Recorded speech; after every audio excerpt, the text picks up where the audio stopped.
Ladies and gentlemen, today is October the 23rd, 2022, and we are here to talk about the world. World discussion with Agent Smith, motherfuckers. Excuse my language. Oops. What happened this week? I don't know, but we're going to ask him, Agent Smith, what the heck is going on. He is in voice chat now, and let's dive in. Let's see it. Where is he? What channel is he in? He's in the correct channel. Agent Smith. Hello. Smith. Yo. Hey, how are you? I'm doing well. How are you, Zion? I'm doing okay. We recently had a dramatic changing of the seasons here in Seattle, where the smoke season has ended and the rain season has begun. The rain season. Okay. Yeah, More like rain. our fall is like cloudy every day and just misting or raining slightly. And it finally showed up. So the good news is the air quality index went from being extremely unhealthy to the best possible air. So the rain cleaned that out. The downside is it's like 40 degrees outside and wet. So Sounds good to me. yeah, it's not too I think bad. I think it was like 90 degrees out the other day here. Mm-hmm. I'd be more than happy to have some rainy weather. You're still in your summer. Well, that's pretty much the default setting for Texas most of the time. Yep. Gets summer, and then in the later part of the year they flip the temperature up and down a few times, but then it goes back to hot. Yeah. Yeah, you get summer light, Arctic front for a little bit, and then back to summer pretty much. Mm-hmm. Chat saying it's supposed to rain tomorrow in the Dallas area. Sounds good to me. Yeah, Texas rain and storms are pretty exciting. If you haven't been in that area, it's very different from the rain that we get in Seattle, because it'll come down just in heaps and buckets all at once. Just like smashing down rain. And it's like heavy and there's a ton of it and there's thunder with it and stuff. It's a lot more intense. So when it rains, it pours in Texas, basically. Yeah, it get things pretty wet. Yeah. Well, this week we had some pretty big ticket things that I saw in the headlines. Britain was all over the news this week for a couple different reasons, and there was a adjustment to it today.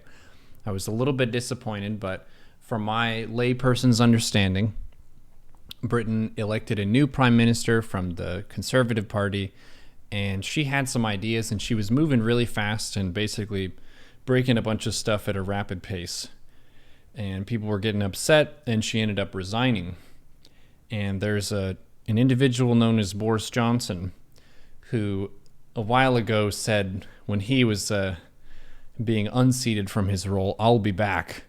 And it was looking like he was projected to win, and I was like, how cinematic would that be if his last words were, "I'll be back," and then the prime minister resigns and he is back. But I think a couple hours ago he said he's not going to run for it. Correct.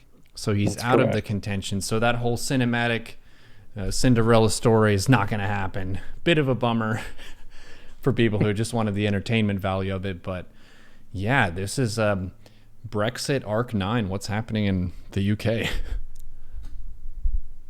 Well, saying that Liz Truss rather had ideas is a bit charitable. It was more like she had a set of campaign promises she felt she had to deliver on.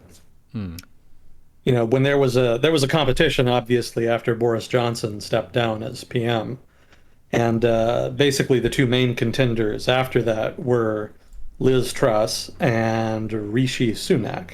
I apologize if I'm mispronouncing the names. And Rishi Sunak basically ran as the fiscally responsible slash fiscally conservative candidate who wanted to try to balance the budget while at the same time trying to do what he could to help people as the economy tried to recover from COVID-19 and Brexit and, various other exogenous shocks that the British economy has been subjected to over the past couple of years. Liz Truss, on the other hand, came out as more of a populist. She promised to basically do things that ideological conservatives really like, stuff like big tax cuts, deregulation, etc.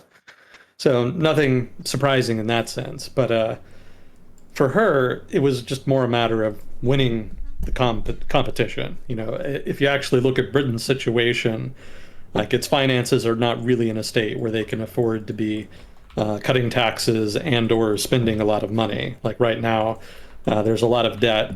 The economy is somewhat underperforming. And so, if anything, there needs to be fiscal retrenchment. They need to try to raise more money and make cuts to try to fit into what they have.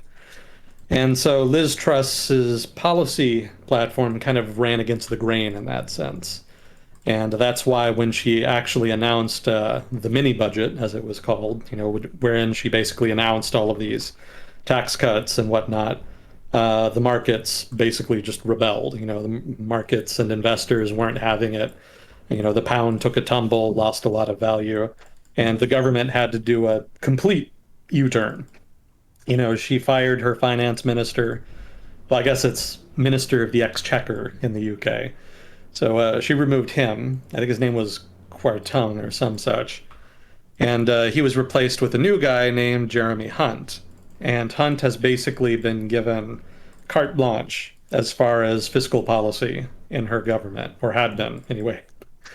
And he just changed everything. The government went from vast and sweeping tax cuts to reversing most of it and introducing, I think, even some tax raising, or at least tax revenue raising measures. And it seemed all the world like, she wasn't in complete control of her fiscal policy because Hunt was given such a free hand. And that certainly pleased markets because markets weren't entirely thrilled with her. But it also kind of was indicative of a lack of control on her part and a lack of credibility on her part. And that kind of manifested in other ways. There had been other issues with ministers kind of making sort of these broad policy announcements and then the government having to walk it back. And it kind of seemed like there was a lack of coordination in the Truss government. So, that combined with the fiscal reversal, which was the main thing, resulted in a sweeping loss of support, not only, among the public, and the markets, but especially within the Conservative Party, where there were certainly, a number of people that were kind of down on her. There was a lot of the more, I don't want to say conservative per se, because it's already the Conservative Party. Let's say some of the more measured members of the Tories kind of recognized Truss as a populist who was promising things she could not deliver. And they were not eager to see her win out. And when she did, they were still pretty skeptical. So when she kind of fell flat on her face after the whole financial mini budget plan fell apart, they kind of took the opportunity to bring a lot of pressure on her. And so after that, there were some ministers who resigned, and then she eventually announced her own resignation. And not necessarily surprising, given all of the controversy, and not inherently a bad thing either. It's nice to see political institutions enforcing a degree of accountability. That's something we here in the United States could probably use more of. But it's still unfortunate for the overall perception of the British government. I think The Economist had a joking headline referring to Britain as brittly. Italy is normally known in Europe for having somewhat dysfunctional governments, or at least governments that change at the drop of a hat and very frequently. And British politics has begun to look very similar over the past couple years. So not great in terms of confidence in the political system overall.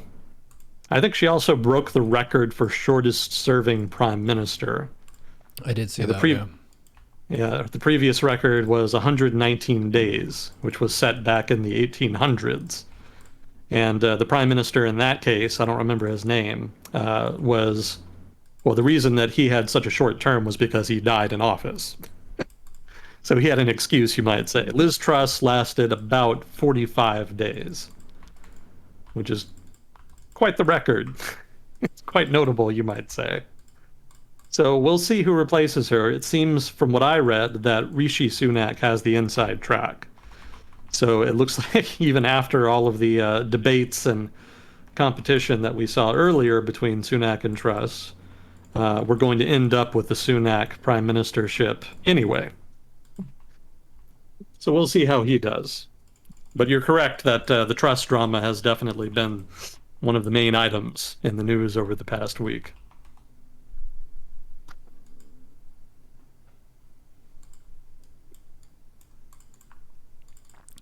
So they'll probably move more in the direction of like being more realistic with their goals, not making as many fast moves, trying to be more fiscally responsible and stuff. I Yeah. guess my question is, why did Liz Truss win if she was, I don't know, a populist and kind of extreme with a lot of the plans and promises and stuff? Not that extreme, really. I mean, again, it's just boilerplate conservative policy to cut taxes, deregulate. So that was just inherently popular amongst the party base. It's also worth mentioning that she was elected within the party in an actual, what we in the US would probably call a primary, roughly equivalent. Basically, it was not just ministers of parliament voting to see who would become leader of the party. They had a number of actors within the party, including probably at least some rank and file party membership, who voted. And so that kind of lends itself to a popularity contest style of election, invariably. So she was the one promising the things that were popular, and correspondingly, she won the vote. Yeah, populism at its finest, you might say.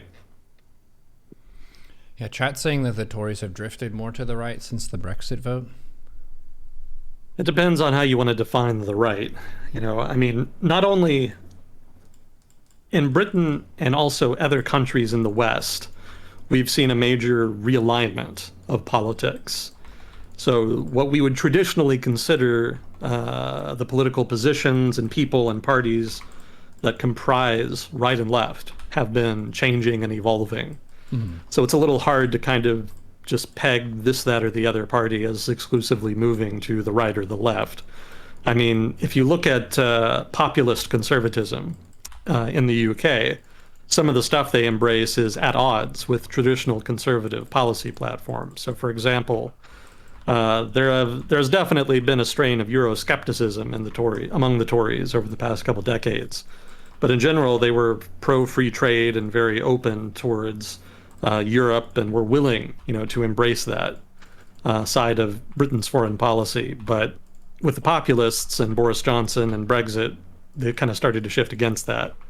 It's very similar to what we've seen in the Republican Party in the United States, where you have a traditional sort of economically liberal, and I mean that in the classical sense, just a sort of laissez-faire liberal approach to economic policy, increasingly challenged by a sort of blunt nationalist economic policy making on the part of populists.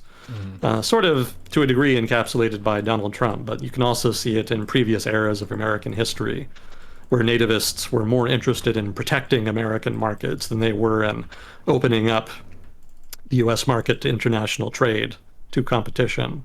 Yeah. So those are two new wings of the party that have opened up. And both of them kind of compete with each other for dominance within the party. And there's no clear-cut winner as of yet. But it's been it's been the cause of no shortage of discord within the Republican Party, and there's a similar dynamic at play among the Tories. After Liz Truss announced her resignation, there was a lot of exasperation expressed by Tory members. A lot of people were just exhausted by the churn in leadership and the constant infighting within the party about what policy should look like and what the future of the country should be. Do you think this lowers the Tories' chances of keeping the prime ministership for the next term? It's hard to say. It really depends on Labor and, what they field, so to speak, in terms of the next election as well as their own party platform. It's not as though center-left parties around Europe and the West generally have not suffered their own significant discord over the past decade or so. There's been lots of churn and competition between centrist and radical elements within center-left parties, just like with the center-right parties. We kind of saw that in the last British general election, where the Tories ran against a Labour Party led by Jeremy Corbyn, who was very much a far-left candidate within the context of British politics. And they had high hopes that now that they had like a radical candidate who actually wanted to take dramatic action to help the working class, that they would have an advantage in the election over the Tories, which were discordant then as they are now. But they ended up being wrong. Instead, it ended up being a landslide win for the Conservative Party. So until the Labour Party kind of figures out a winning formula as far as policy platforms and campaigning and whatnot, they may not actually be able to take advantage of the conservative weakness right now. So this kind of speaks to just the level of discontent in politics generally. Like everybody is kind of upset at the status quo, but there's no real consensus really anywhere as to what to do about it. Some people want the government to take a significantly stronger role in the economy, if not in society generally, to try to address a lot of the problems that have emerged, both new and old problems in the West recently. And then the other people want the opposite. They want the government to have a much smaller role and to give people much more agency within the economy and society. And that's, even that is a simplification. There's also nationalists versus liberals and, all manner of different factions that have their own preferences, and just none of them agree on anything. And that makes it very difficult for any kind of winning coalition to form that can win power and implement an agenda that has enough support not only to pass and actually be implemented, but to be implemented over the long term, such that people can plan for the long term and actually take substantive action that pays off eventually. As is right now, even if you win power and implement a plan that has a chance of working, it'll probably just be upended when the government changes, which will probably be pretty soon, given how much churn there's been in Western politics recently. So maybe Labor can take advantage. I think what I was reading is that if an election were held now, Labor would probably win. But the Conservatives won't call an election right now, obviously, and they won't have to, I think, for several more years, given how recent the last one was. So it's a little unclear what the future holds. Like it's like everywhere else, basically, in the West. Nobody knows where to go or what to do. It's just mass confusion at the moment. Yeah, not really being able to find a shared vision, but I guess that's in tune with the whole Brexit event and having a really split population, which makes it really hard to get anything done. If there were some key issues that everyone agreed on, like, okay, we need to be doing more of this and less of that, then you can make some headway. But if they're disagreeing on a lot of the fundamentals of like how intertwined they should be with the EU and like what their main policy should be, it's gonna be a mess. Well, there's also the collapse in trust in public institutions, which is, which is as notable in Britain as most anywhere else, and that makes it hard for people to kind of trust analysts and the media and whatnot in their attempts to judge what good policy would be.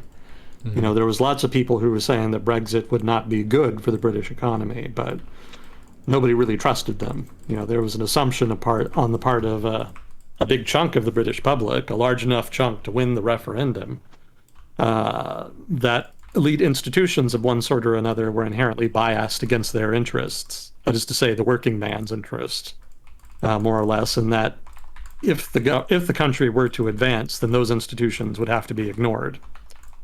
So, Brexit has not been an economic disaster for Britain, but it also has created a lot of unnecessary hurdles that really are not helping it substantively.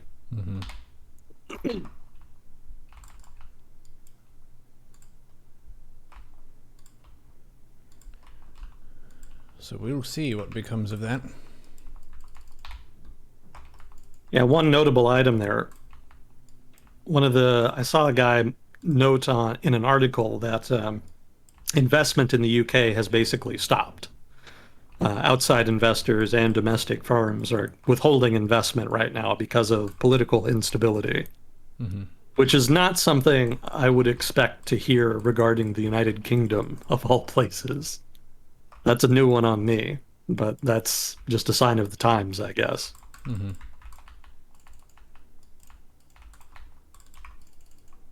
Normally, you would expect firms to be concerned about investing in a country if it were a developing country known for political instability, with a reputation for coups and things like that. Not so much a developed country. So it's a little unexpected.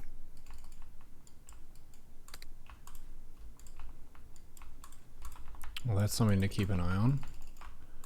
The other main thing that jumped out at me this week is China. Xi 20th Jinping, Party Congress. yeah, getting his third term. And I think that's something that's sort of unusual. Like the norm would have been for him to be picking his successor and preparing for that. But he is continuing on. And then he's also removed, I think, some people who are more critical of him and a lot of his stances on stuff, and put in some people who are just more general cheerleaders of his approach to things, so he won't really have as much opposition and friction as he did with the previous. I don't know what the name of the group is called. Is it his cabinet or something? It's actually the Politburo Standing Committee. I may not be pronouncing Politburo correctly, but yeah, Politburo Standing Committee. That's like the highest set of positions in the country, basically. They pretty much run everything. Yeah, you've pretty much got it right. There was a sort of informal norm that the general secretary of the party would step down after 2 terms, and that there would be a change in leadership. And that's not really written in stone anywhere. That's not like a formal law. They did have a formal law written for like the president of the country, which is an actual position within the government, but the government doesn't actually matter. It's the party that matters. So generally the way it works is that the general secretary of the party is also the president, effectively. And so it's kind of a dual hat system they have. It's part of the party state fusion system that was designed by Mao Zedong back in the day, although probably other people contributed to the design as well. But that was all an effort to try to make sure that the party and state were as closely tied together as possible to make it difficult for them to be separated and for some other force to take power. So there was no real, term limit on the general secretary. It was just an accepted norm within the party. It was basically a handshake agreement that all of the party elites were adhering to, or at least had been adhering to, up until Xi Jinping came to power. And he basically has just ignored that. He's not interested in, limiting his term in power. He's interested in domination. Yeah, and you're right that he maybe not so much replaced people. It was more that there were people who had retired, and the new people coming in were all people who were in Xi's faction.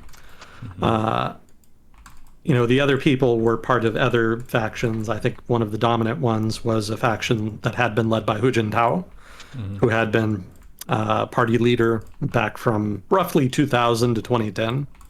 It's probably more like 02 to 2012, but roughly that period of time. And that had been a prominent faction. There had been a prominent faction from Shanghai led by Jiang Zemin, and probably others I don't even know about. I'm not an expert. Maybe that's a good cue for the usual disclaimer. We'll do it early today. I'm not an expert in everything I talk about on here. More painfully obvious it sometimes than others. So if I ever say anything wrong, stupid, or biased, please let me know. If I'm wrong, I want to know more than anybody, and I do learn a lot from the feedback we get on here. So participation in chat is encouraged in that regard. So that said, usually a guy who is the party leader, the general secretary of the party, when there's a transition of power, will appoint at least a few people from other factions, kind of as a compromise, in order to kind of keep the peace within the party. But Xi Jinping, with his most recent set of appointments to the Standing Committee, has not done that. All of the people he appointed, and at this point, the entire composition of the Standing Committee is Xi loyalists. There is no representative from any other faction from within the party at this point, within the highest office in the land. So that suggests that Xi Jinping has basically just gone for broke, so to speak. He's gone for full domination of the political system. And there had been some question as to whether he would do that. We kind of knew that he was a very powerful figure within the party and that he had been making moves since he had come to power 10 some years ago to try to entrench himself and his faction within the party and within power. But it wasn't known just how deeply that entrenchment went. So there was some speculation that, even as powerful as Xi Jinping was, maybe he would still appoint some people from other factions, specifically Hu Jintao's faction, I think was the main one I was hearing about. But that has not happened. Those people have basically been expelled at this point. So it looks like Xi Jinping is even more powerful than we thought he was within the context of party politics. It's worth noting, too, although it's kind of a minor point, it may not be as significant as people have made it out to be, but Hu Jintao was actually escorted out of the 20th Century Congress. I heard about that. Yeah, allegedly involuntarily, but if you actually watch the video, it's kind of hard to judge. And of course, the party hasn't really said much about it. They were saying that he was having health problems and wasn't feeling well. So some people say Xi Jinping was trying to humiliate him, but other people say maybe he really was just feeling ill. I think somebody on Twitter was noting that there was one guy, I don't remember who it was, who tried to stand up and help Hu Jintao up so he could kind of walk away, because it was clear he was having trouble just kind of walking. I've read that Hu Jintao is an older guy and that he's not entirely in the best health. So the idea that his health is a problem is actually not outlandish. But one guy tried to get up and help him, but then another party official kind of put his hand on his arm and said, hey, don't do that. So one theory is that that's an example of the party, singling Hu Jintao out, that they didn't want to help him in order to not seem like they're sympathetic. But it could also be that the party just cares about optics and doesn't want Hu Jintao to seem to need help any more than he already does. So it's, when it comes with authoritarian political systems, which are invariably opaque, it's very hard to interpret events like these. We don't really have insight into what's really going on. We can only just observe from afar and just speculate. But it does kind of, even if accidentally, symbolize the ending of an era, the closing of multifactional politics at the top of the party anyway. I'm sure there's still going to be factions at lower levels of the party. I don't know that Xi Jinping can really do much about that, especially given how corrupt the party is. But at the top level, it's very much the Xi Jinping show at this point, and it looks like it's going to be so for a while yet. Mm. So you have people from China who you keep in contact with. Do they have any opinions about it? I did see some people who were upset about it because it's like further entrenching his power, which is, I don't know how much they care about like democratic norms and stuff like that, but I think a lot of people like when power is handed off. That's like you did your turn, now you let someone else take their turn kind of a thing. If he has the means to keep power, obviously he can do that, but it is kind of spooky because that's moving in the direction of like having absolute power, and he has a ton of power in China. So, oh yeah. Well, I mean, if you talk to Chinese people, like mainland Chinese people from the PRC, they tend to be pretty cagey about politics if you ask them about it, even if it's just in person. They're even more cagey when you're talking over Skype or some such. So it's I generally don't ask too many political questions, and just out of consideration for their own concerns. I don't even necessarily know if they support or oppose government policy. Again, it just doesn't come up too much. But if they bring it up, I'll listen. But generally, it doesn't count. At least as far as the most recent events, I have not had a chance to talk to them about it. So I'll put it like that. Yeah, there was a guy who tried to do a protest in Beijing.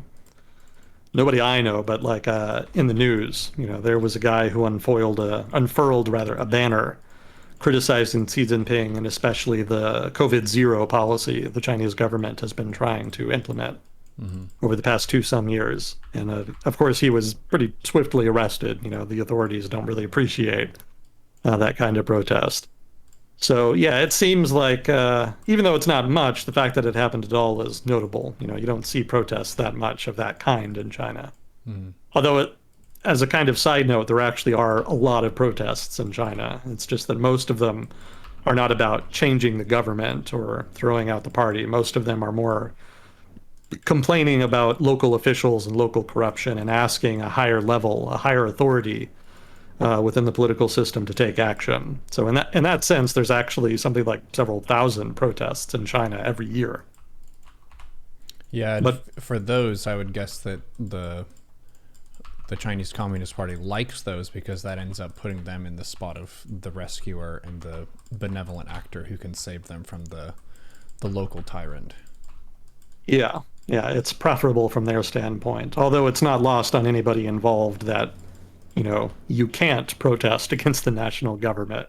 Mm-hmm. Protesting against local governments is a kind of stopgap. Mm-hmm. So ideally, there would not be any protests because everybody would be happy. But the party isn't so stupid as to think that everybody's going to be everybody's going to be happy in a country of a billion plus people. Mm-hmm. So they do tolerate some, just so that they can better kind of keep track of corruption at a local level.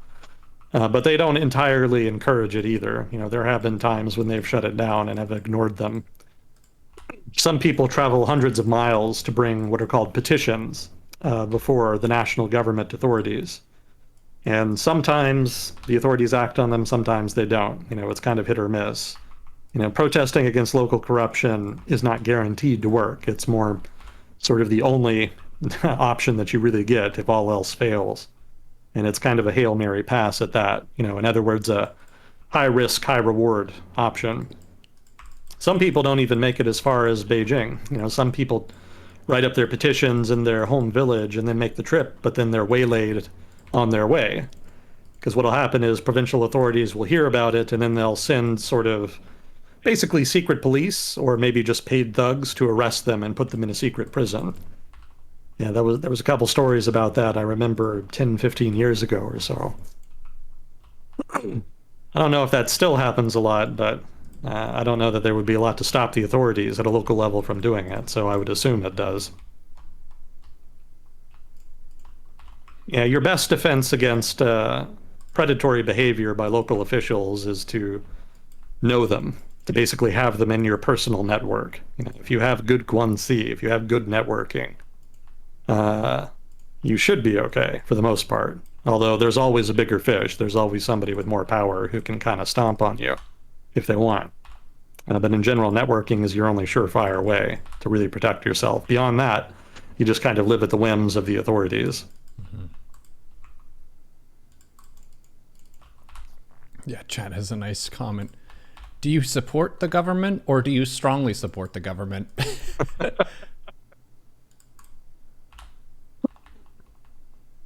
Well, getting back to the standing committee, there was a couple appointments that I thought were notable and that were kind of pointed out in some of the articles I was reading.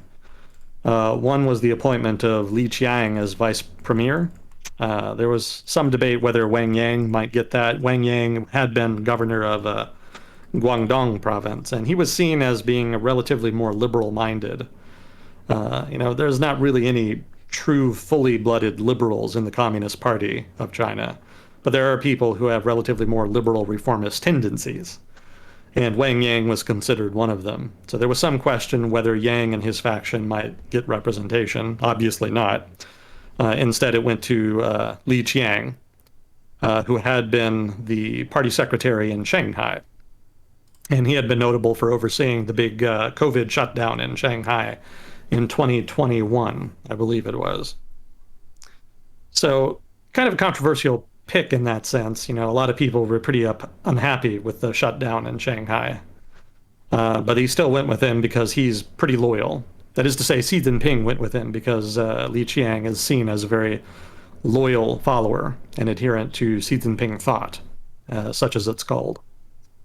So that's one sign of Xi Jinping preferring loyalists rather than, representatives of other factions or picking on professionalism. Mm-hmm. Another, kind of telling pick here is a guy named Tsai Chi. He'd been mayor of Beijing.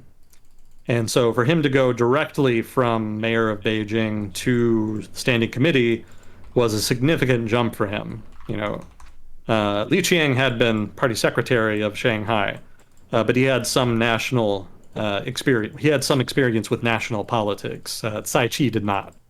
He had no real experience with national level politics, and was considered. I think what I read is he wasn't even ranked in the top 300 in terms of the most powerful figures within the party. So the fact that Xi picked him over all of the other people who would have been more influential, more qualified, more experienced, really shows the premium that Xi Jinping is putting on loyalty above anything else. So again, just a very telling choice there on the part of Xi.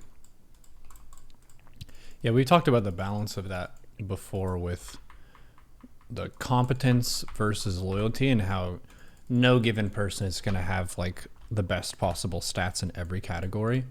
If someone is really competent but they're disloyal, they can fuck you over in a really efficient way, and that's not good for you. But if you just sacrifice everything for loyalty, then they're not going to be as high quality or as experienced, and you're going to suffer in another way. So yeah, it's sort of like a pick your poison kind of thing, but picking loyalists is definitely a way to further entrench power.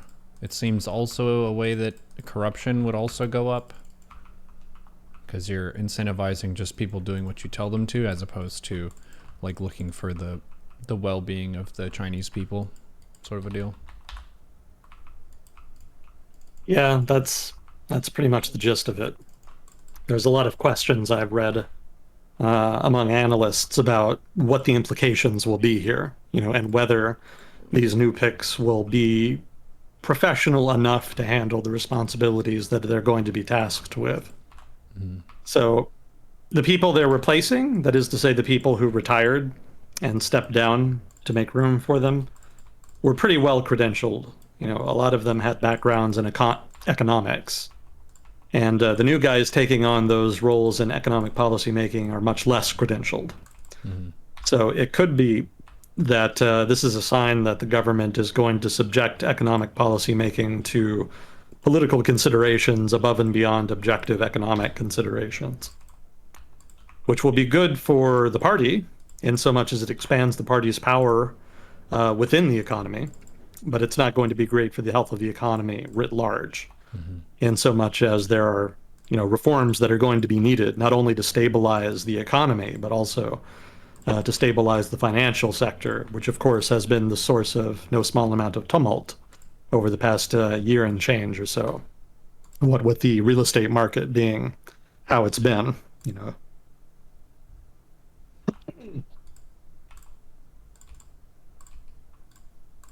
So we'll see.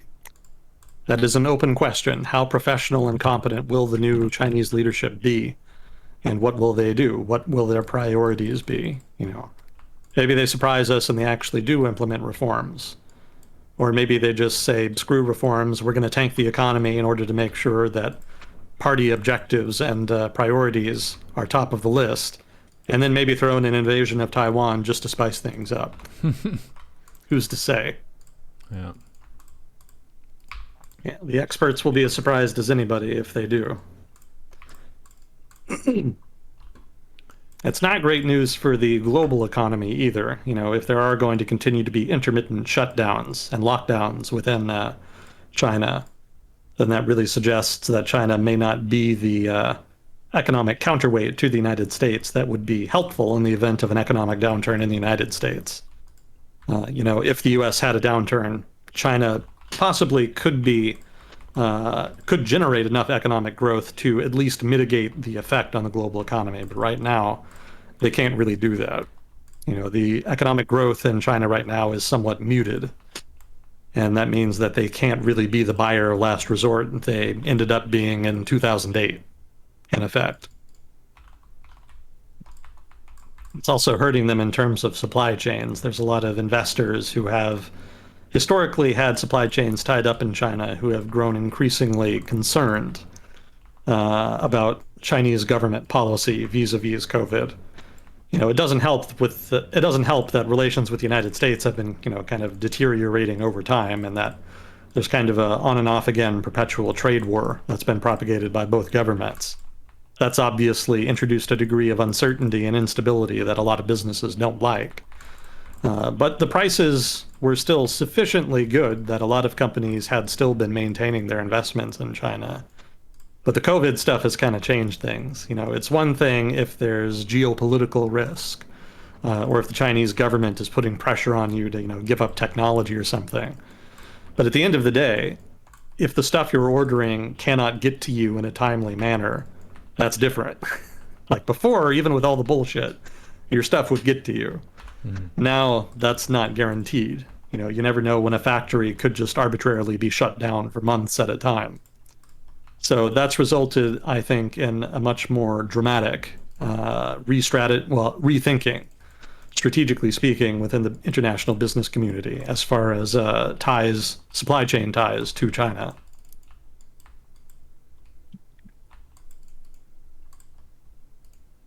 Yeah, zero COVID isn't doing wonders for the domestic economy either. I was reading that youth unemployment in China is relatively high right now. The number I saw today was 20%, which is pretty high. That's a lot of unemployed young people, and a lot of them are probably disproportionately people from rural areas. The migrant workers who go travel to the coasts where most of the factories are to work there and to produce stuff for relatively low wages. Those people are kind of feeling it disproportionately. That is to say, feeling the impact of COVID lockdowns because they tend to get screwed over the most. They don't make a lot of money working in those factories, and they kind of live hand to mouth, paycheck to paycheck. So if they get shut down for, even just a week at a time, certainly several weeks or months at a time, that really screws with their budget. That's pretty backbreaking for somebody who doesn't have a lot of money but still has bills to pay. And a lot of migrant workers have responded to the unpredictability of the lockdowns by just not being migrant workers anymore. A lot of them have actually stopped traveling to the coasts to work in the factories because at this point, the risk outweighs the benefit. Even with the wages as good as they are, they just can't risk being shut out, basically, being prevented from making money for such long periods of time. And that's actually been a major contributor to unemployment. A lot of people would rather just collect unemployment back in their village rather than making the trip over to the coast and risking getting stuck in quarantine somewhere. And that's meant it's been hard, relatively speaking, for Chinese factories to find labor. So even with unemployment relatively high, there's actually been a lot of churn in the labor market within China on account of this. And the result has been a corresponding decline in output and productivity.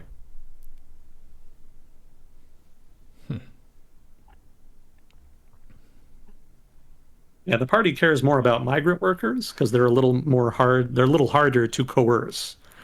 There's a lot of college students in China who have trouble finding work in which they can use their degree and, make good money. There's the famous stories of college degree graduates, I should say college graduates working at like the Foxconn factory and people having to put up suicide nets because people were just so exhausted from the work and the low pay that they would just fling themselves off the top of the building. So, that's not great for stability, but at the same time, college graduates, not hard to deter from, instigating revolution. They're smart, but they're also risk averse. They would prefer a high paying job to launching a revolution, whereas with migrant workers and rural folks in general, they're a lot more risk tolerant. They don't mind taking risks if they think the risks are worth it. And also, they're not as familiar with the full range of government repression. And so they may not be as understanding of the risks that they would be taking by, staging major protests or an uprising or something. So the government keeps an eye on them and tries to keep them happy, especially. Mm-hmm. The college students, if nothing else, they can go abroad or something, or just whatever, lean on their personal network, or just stay at home in mom's basement. If your parents can afford a good education for you, they can probably afford a basement. I suspect more than a few such people have afforded themselves of the opportunity. Mm-hmm. Yeah, not that I would know anything about that. Chat's wondering why they don't move factories out to where the migrants are coming from? Because these are migrants from within China, right? Yeah, well, the thing there is that the migrants mostly at this point come from the interior of the country. Mm-hmm. And so it's much easier to locate a port on, that is to say, locate a factory on the coast of China where the ports are, because transportation costs are just inherently cheaper. Hmm. You don't have to incur transportation costs moving stuff by train from a location in the interior of the country if your factory is right next to the port, on the coast. Hmm. It's just an added cost. And China's cost advantage is not as big as it used to be. Hypothetically, you could move a factory inland in China and you would get actually cheaper wages than you would get on the coast. But the transportation costs would be relatively higher. And in general, most factories have found that it's actually cheaper just to relocate to another developing country and take advantage of low wages there. So Vietnam, for example, has been a big beneficiary of that shift. This is not a new shift, by the way. Wages have been going up in China for basically the past, well, I mean, in general, for several decades, but in particular, it's been losing its cost advantage in terms of low wage labor, specifically since around 2010. I think that's when I first started really reading about it. So in since 2010, there's been a slow but steady outflow of low wage labor jobs, the kind of labor intensive jobs, let's say, away from China and towards places like Vietnam and Bangladesh, among other countries as well, pretty much anywhere where the political system is sufficiently stable and where wages are sufficiently low. Hmm. And so that's sort of why the factories don't just relocate to the interior of China. It would be more expensive than just relocating to another country. Right. So it's also thinking after the factory has produced its goods, it has to get those places. And if it's Yeah. already on the coast, then shipping costs are going to be a lot lower because you just put it on a boat and send it, basically. But if Yeah. it's on the Yeah. interior, then you have to put it on a train and then get it to the coast and then put it on a boat. And that's a lot more just consistent travel expense. That makes sense. Yeah. You could also put it on a barge. The Yangtze River actually runs pretty deep into the interior, and there's a lot of barge traffic along the river carrying, stuff to and fro. But again, that's an expense you just don't have to pay if you're, just move to Vietnam, which Hmm. is basically just all coast. There really isn't much of an interior to Vietnam. The whole country is kind of a sliver. So that makes it pretty easy to load and unload stuff, as far as container ships operating in the open ocean. But yeah, you've got it right. It's just stuff built in the interior has to be moved, and yeah, it's just an added expense you don't need if you do otherwise.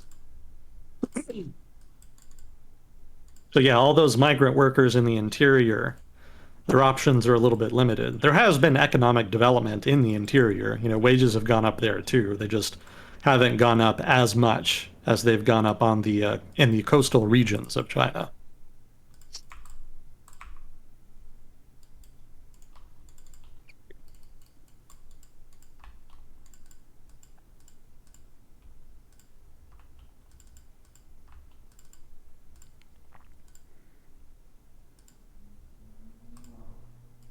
Let's see.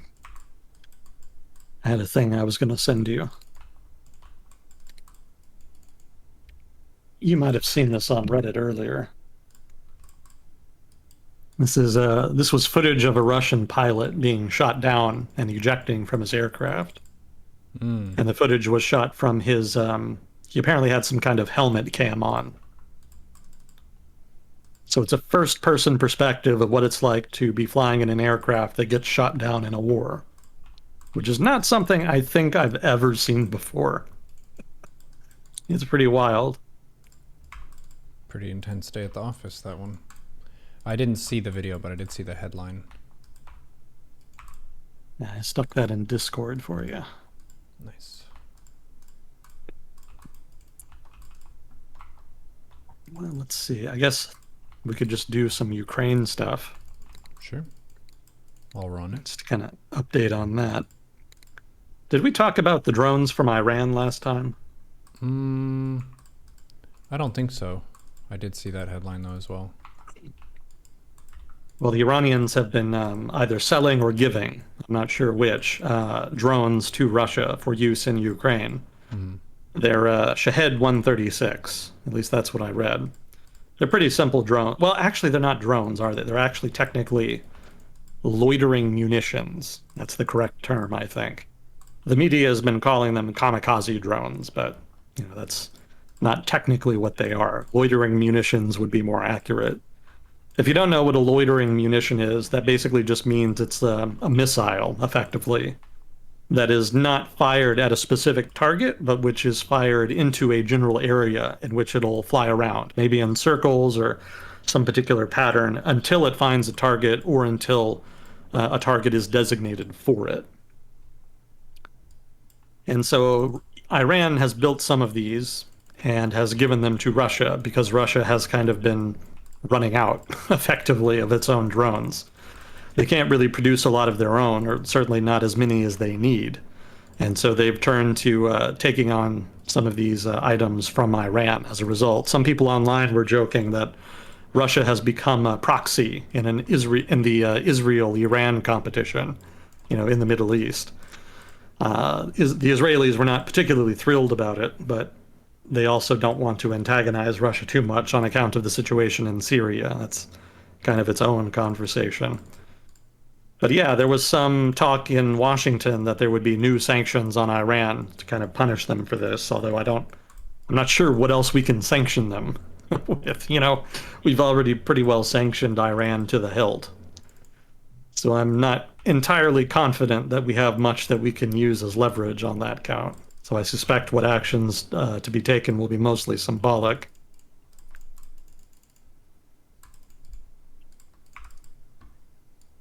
Let's see. The Russians declared martial law in the occupied territories in Ukraine. They're getting a little antsy given the progress that the Ukrainian army has been making. And they've been talking about evacuating Kherson, which is the biggest city that they took in Ukraine after the invasion started. It's in the south of the country, and there's sort of been long-running talk now for several months that the Ukrainian army might launch some kind of big push and take it back. That hasn't happened yet, but they have been making slow but steady progress in that vein. At least to the point now where the local occupation authorities are talking about trying to get people out. I don't know how many of the local civilian population really wants to be evacuated. I suspect that may be some projecting on the part of the Russian authorities there, if not the Russian government generally. It'll be interesting to see whether they do forcible evacuations. They may not be entirely voluntary. So some of those people evacuated could end up being de facto hostages. That remains to be seen. But I suspect an evacuation would require a degree of organization that the Russian government may not actually be capable of.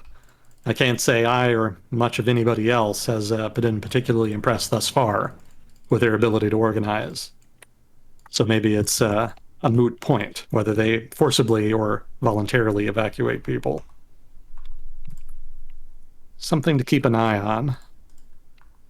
Oh, and there were tightened security measures in Russia as well. Not full-on martial law yet, but depending on how close your province is to Ukraine, you may have more or less restrictions placed on local movement. And the Russian government really seems to be leaning into its Chekist origins, at least as far as the personnel that populate it, Siloviki and whatnot. Yeah, not a lot of new news here, but the final item I had here had to do with plane crashes. There was a Russian aircraft in western Russia. I don't remember the oblast, or oblast. I think somebody was correcting my pronunciation of that recently. I forgot.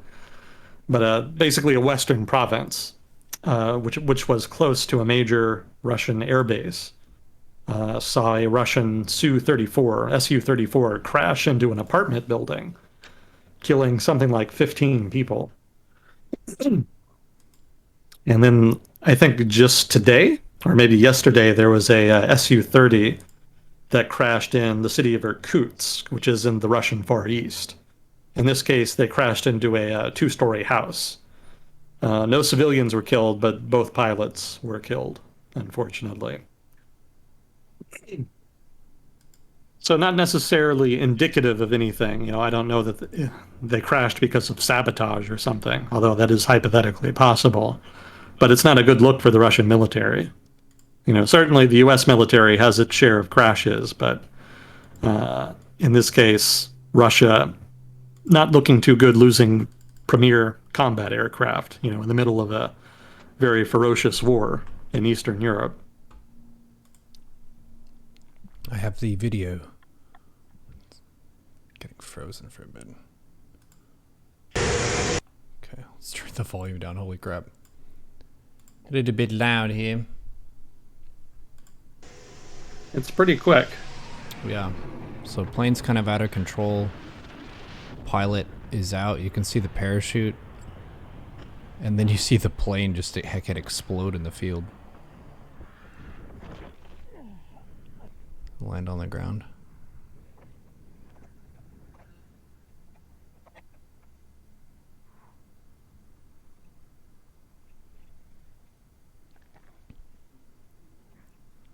Yeah, that was very fast. I think in my head, whenever you get ejected from a plane, you are floating down for a long time, but in this case, they just fell to the ground really fast. Well, they were flying pretty low to begin with. Yeah, true.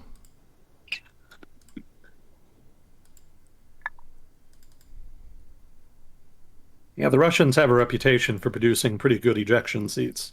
Mm-hmm. They've got some of the better ones out on the market.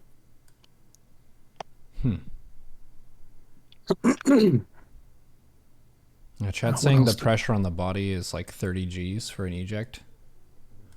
Yeah, it's not a gentle process. But it's much more gentle than, crashing into the ground at 300 miles an hour. Mm-hmm. So you got to take what you can get.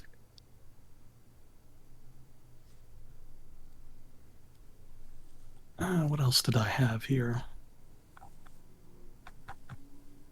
I think I had some stuff on the economy. Have you noticed prices going up, Neuro?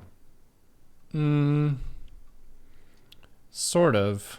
Like, if I'm thinking about my life as an old person who's now in his 30s, I guess the main thing is like a lot of the benchmarks for what you would expect to pay for a meal have gone up by like $5. Like if I'm gonna buy a decent lunch or dinner for myself, it might have been 10 to 15 and now it's 15 to 25. Mm-hmm. So just gradually things creeping up. Rent going up, internet going up. Yeah, basically everything going up a bit. In the past like couple months or anything, I haven't noticed anything abrupt, but things do be expensive. Okay. Well, inflation has not really abated, at least in the data. Mm-hmm. And particularly concerning was that in the last report, core inflation was still rising, which is what economists are generally more worried about, since that can really easily evolve into persistent inflation, which becomes self-perpetuating, which is really what we don't want. That's very hard to stop with policy tools. But other than that, there is some reason for optimism. Energy, food, and housing are some of the leading drivers of inflation right now. So energy prices have kind of gone down a tick, although they may or may not go up again, depending on what exciting new drama the 2020s has for us. Stay tuned for that. But for now, at least, they're sort of in a mild decline. Food prices are relatively closely correlated with energy prices. Oil is an important, well, maybe not oil itself, but hang on.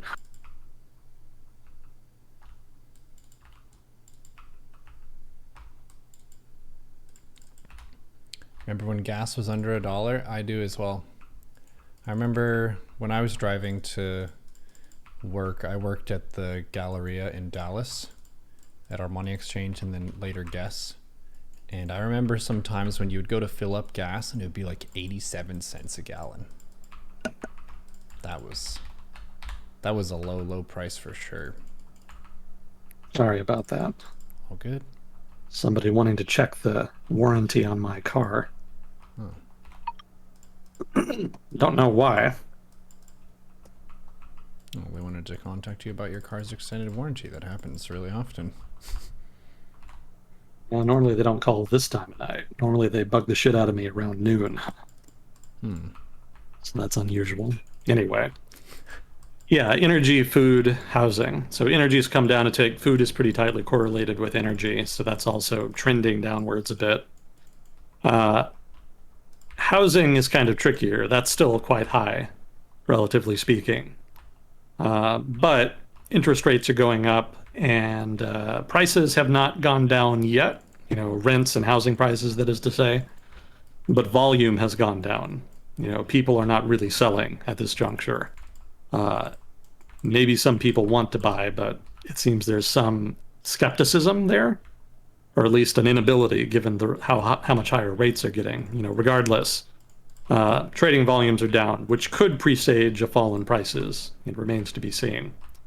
And it's notable too that prices, well, I should say that the impact of rate hikes has a lagged effect on the housing prices and rents.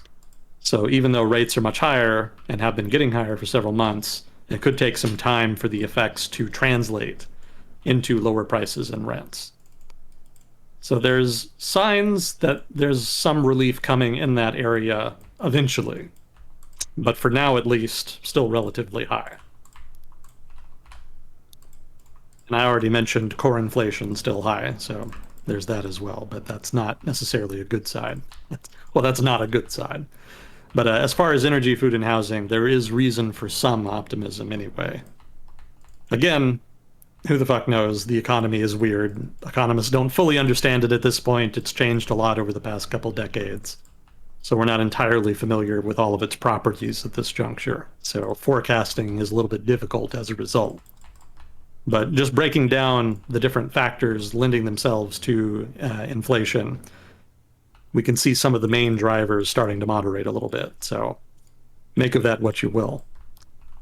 On the downside, as far as reasons for pessimism, consumption is still pretty robust. So people are still buying.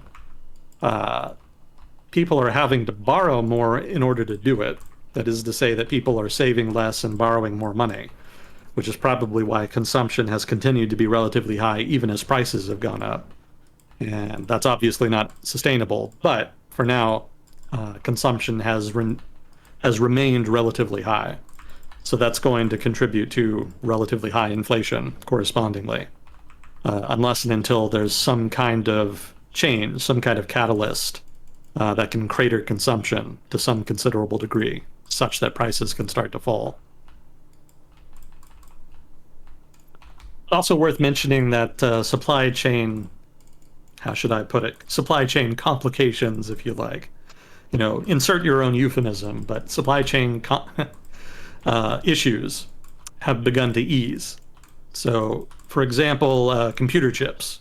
The market for them has started to crater a little bit. Demand has fallen, and inventories of various types of chips have started to fail to clear. That is to say, sellers are building up their inventories because they can't find people to buy them. So that's obviously a big change from the mass shortages that we saw earlier. It also kind of defies forecasts. It had been expected that there would be a pretty significant surfeit of demand oversupply for a considerable period. So if this is accurate, if there has been a significant downturn in demand, that would be yet another major unexpected shift in the structure of market demand. And that's no doubt going to play all manner of havoc with the finances of the various firms in the industry. So look out for that. That'll be exciting. Although it does mean that prices will fall, so that's good. That'll help ease inflation a bit. It's also worth noting that the prices for cargo ship containers and for trucking have also fallen, which is not going to be great if you're a long-haul trucker or if you operate a cargo ship. But for everybody else, it means that the cost of transportation is going to fall. So that should make at least some dent in inflation numbers as far as stuff that's imported and stuff that needs to be moved around, which is just about everything pretty much. So a broad-based decline in costs there.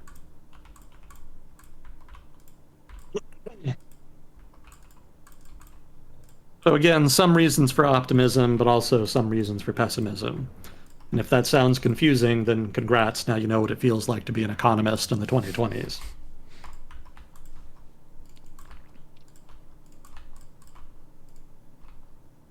I want you to get Oh, to a yeah, I had very another. confusing mental state. This is the economist's mental state. I also had a side note here. If and when inflation eases, that doesn't necessarily mean that you're going to see prices fall. It just means that they're going to stop increasing at such a high rate. So, if you're waiting for relief from the price rises that you've seen thus far, you're probably going to be disappointed. More likely, when inflation eases, prices will stay relatively high. They'll probably only start to fall if there's some kind of economic downturn, be it a shallow or deep recession. And even then, they could, well, they probably will just rise back up to the level they were at just before the recession once economic recovery happens. Once inflation happens, prices tend to be pretty sticky. That is to say, they don't change easily. And so, most likely, the only way that you're going to get your purchasing power back is, at this point, is through wage increases, which probably will happen. The trouble is that wage increases tend to lag price increases, which is why we haven't really seen a whole lot thus far. But you probably will see them eventually. Economists will be keeping a close eye on that because there's always the possibility of a self-perpetuating cycle of wage and price increases. The prices go up, wages go up to match them, but then that creates new demand, that creates new inflation, and then wages go up, and then it just kind of reciprocates like that until you get out of control inflation. I don't think we're in much danger of that at this point, but who's to say? Just another exciting thing to watch for in the fun ride that is the 2020s.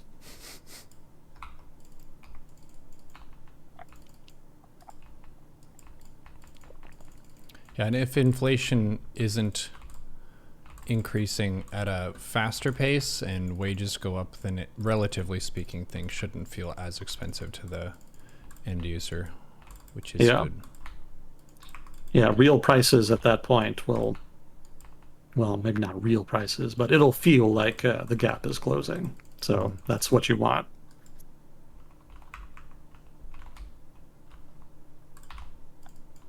Well, did we have any questions or anything we wanted to get to? Let me check to see if we have any passed along.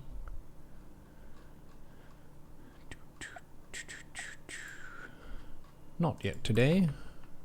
Fair enough.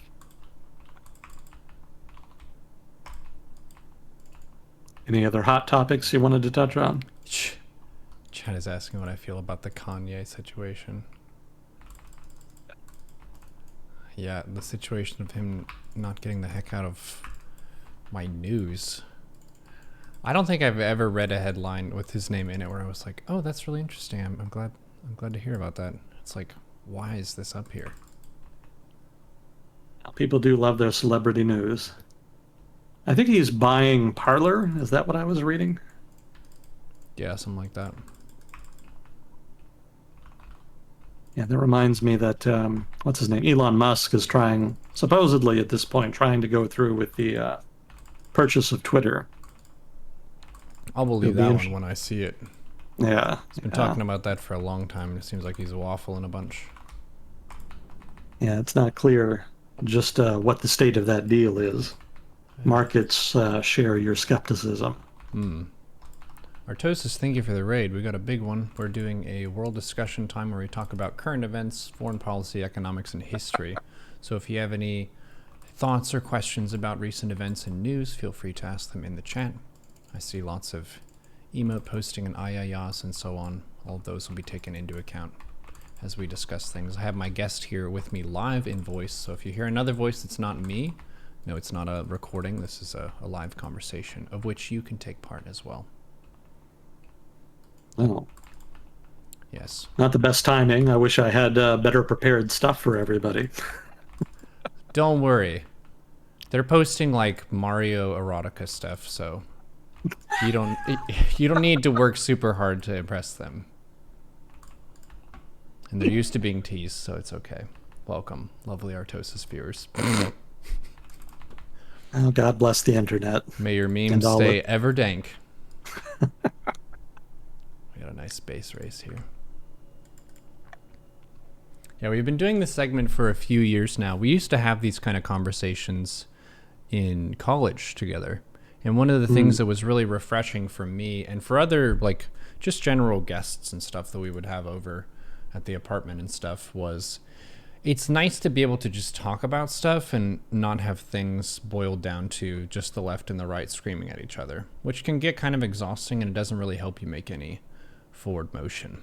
So if you have any recent events you want to talk about with us, feel free. We're not going to be talking about Booba. That's for different websites. But we did talk about Xi Jinping and his third term or whatever he's setting up and the new people that he's cycling in based on who's being cycled out from retirement. And we talked about Britain, Boris Johnson not running and who the Tories might slot in and why Liz Truss resigned and that kind of thing. We got a little Ukraine-Russia update. And we're chilling, and we'll be talking about this stuff for the next couple hours or so. Thereabouts. If I can find something to talk about anyway. Chat says the UK government is in shambles. Yes, we confirmed that earlier. Yeah, it's not in the best state. Yeah, Britain's economy hasn't been doing great for a while. You know, in general, even before all the recent drama, investment had been relatively low. Productivity growth had kind of stalled out as well. Yeah, successive British governments have tried to find a solution to that, but nobody's really been all that successful. I remember the Cameron administration resorted to hectoring corporations to do more to participate in the what was it, the apprenticeship scheme that they came up with. They created this whole program of apprenticeships in which people, you know, students, some with college education, some not, but regardless, it was supposed to be an opportunity for businesses to train new people and for kids, you know, well, not kids necessarily, but, you know, young adults to get an opportunity to learn a skill and to get a kind of foothold, you know, into a new industry in which they could build a career. But the trouble the government faced is that there were not a lot of takers, not a lot of businesses, certainly not a lot of corporations were that interested in participating in the program. You know, there were some success stories, but overall the program was not nearly successful enough in order to kind of reverse the decline. Well, it may not decline per se, but deal with the issues in the economy, you know, the lack of opportunities for people who didn't have decent connections, or certainly those who didn't have a high enough level of education. Yeah, Britain's kind of struggled over the past half century or so. There was kind of a 20-year window through the 80s and 90s in which they did pretty well. And I guess they still did pretty well in the aughts, but sort of starting sort of mid-aughts or so, that's more when they started to have difficulties generating sufficient economic growth to kind of pay off national debt and to generate enough jobs for new entrants into the market. Yeah, World War II kind of did them in. that pretty well broke their back fiscally speaking. You know, it was world wars tend to be pretty expensive. That's understandable. But the British economy had already been entering a period of decline even before World War II. And so the result is that after the war, they really struggled to pay off all of the debt. There were many, many years of austerity after the war. I think pretty much through 45 to probably the 1960s or so, the government pretty well perpetually had suppressed, that is to say, the government suppressed its spending to try to meet fiscal needs. They did okay in the 60s, I think, but by the 70s, they were hit by the successive energy crises caused by wars in the Middle East. I think the Yom Kippur War and then the Iranian Revolution. So it wasn't really until Thatcher kind of came in with the reforms in the 80s that you kind of saw some recovery, although that was more concentrated in the financial industry. And the financial industry really has been probably the main driver of Britain's economy for probably the past, at least the past half century or so, if not before. Before that, they'd still had some manufacturing industries, but those have been in decline for a while. The wages were too high to make them competitive internationally. U.S. competition, losing privileged access to overseas markets that had been part of the British Empire, all of that stuff were kind of big headwinds for the industry there. That is to say, the manufacturing industry. It was kind of hard for them to adjust to all that. The financial industry actually struggled too after the war, but that's kind of the U.S. screwing with them a little bit. Privileged access to the empire was not just a boon for British manufacturing; it also kind of forced a lot of business into the London financial system. But one of the conditions that the U.S. required in exchange for support in the war and support for propping up the British pound and British debt and whatnot, part of that involved opening up the empire to U.S. investment. And so the result was a lot of U.S. money coming in. And of course, people in those territories were frequently pretty interested in U.S. dollars as an alternative to the pound. I think because rates of return were a little bit higher in dollar-denominated assets. So that kind of put the squeeze on the British. Well, an additional squeeze in addition to all the other stuff they were dealing with. So that wasn't great for London's financial sector either, in addition to all the other problems. They kind of offset it with shady dealings, you might say. They didn't used to have these islands in the Caribbean engaging in a lot of finance, but what they found is that there was a pretty good amount of money to be made in having relatively lax regulations vis-a-vis investing and, requiring people to report honestly about who they were working for and what this, that, or the other investment was actually stemming from, in terms of where the money was coming from. So this is kind of where you get the Cayman Islands, for example, which is, known as a tax haven, you might say. Having trouble making money? Consider piracy. Hide Yeah, your money on an island. that's pretty much what it was. The period after World War II saw a lot of decolonization. A lot of countries were becoming independent. But the new ruling elite in those countries were frequently not all that interested in nation building. A lot of them were much more interested in building up their own assets. But in order to move that money around and to put them in safe assets, they needed access to Western markets, or at least Western finance, which they pretty well could not do legally. But they could do it if they were able to have access to a market where regulation was sufficiently lax that they could do it in secret. And so that's where you get the Cayman Islands and other, little islands that were basically British overseas territories that wanted to make a lot of money by becoming such tax havens. And London itself actually got a good chunk of that business, albeit indirectly. And that was one of the ways the industry there was able to kind of persevere through the mid-20th century. And it's actually still a pretty decent source of business even now, although they've kind of lost ground. London as a financial center is easily among the most powerful in the world, at par with any other. But it also hasn't been growing as much as some of its peers. So New York City, for example, has been gaining a lot of ground on them over the past couple decades. So it's not entirely clear that London will necessarily be able to maintain its crown as the de facto financial capital of the planet.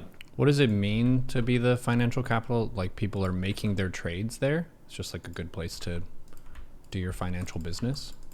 Basically, yeah. I mean, to be a financial center means that you offer a broader range of services at lower prices than your competitors do. And London has a long and deep history of doing that. So not only do they offer more services, but they also have a deeper pool of liquidity because they are sort of the first stop shop. Well, the one-stop shop, I should say, for a lot of services. I don't think I can remember specifically what they were off the top of my head, but basically it's mostly stuff relevant to corporate activity, funding this, that, or the other activity. That's a rough description. Somebody more familiar with the industry could probably list it off the top of their head. But basically, yeah, like whatever it is you want to do, you can do it in London. Other markets may have similar regulations, but they may not have as deep a pool of liquidity. If you don't know what I mean when I say more liquidity, basically that means that there's more people buying and selling in a given market. So, if there's not enough people buying and selling in a market, you could go into that market and try to sell something and then just not be able to because there's no buyers. Or you may go and try to buy something in a given market and just not be able to because there's not enough sellers. So London is such a large financial market that invariably you can pretty much buy and sell whatever you want whenever you want. Even if you can't, even on the off chance that you can't, they have money makers in the market that are confident enough in the market that they're willing to close any deals that are not closed right away because they know they'll be able to find a buyer and seller in relatively short order. Mm-hmm. So that's effectively what it means to be a financial center. Now, different financial centers specialize effectively in different services, specific services. And again, I'm sorry, I don't remember like exactly what they are. I haven't studied finance in a while.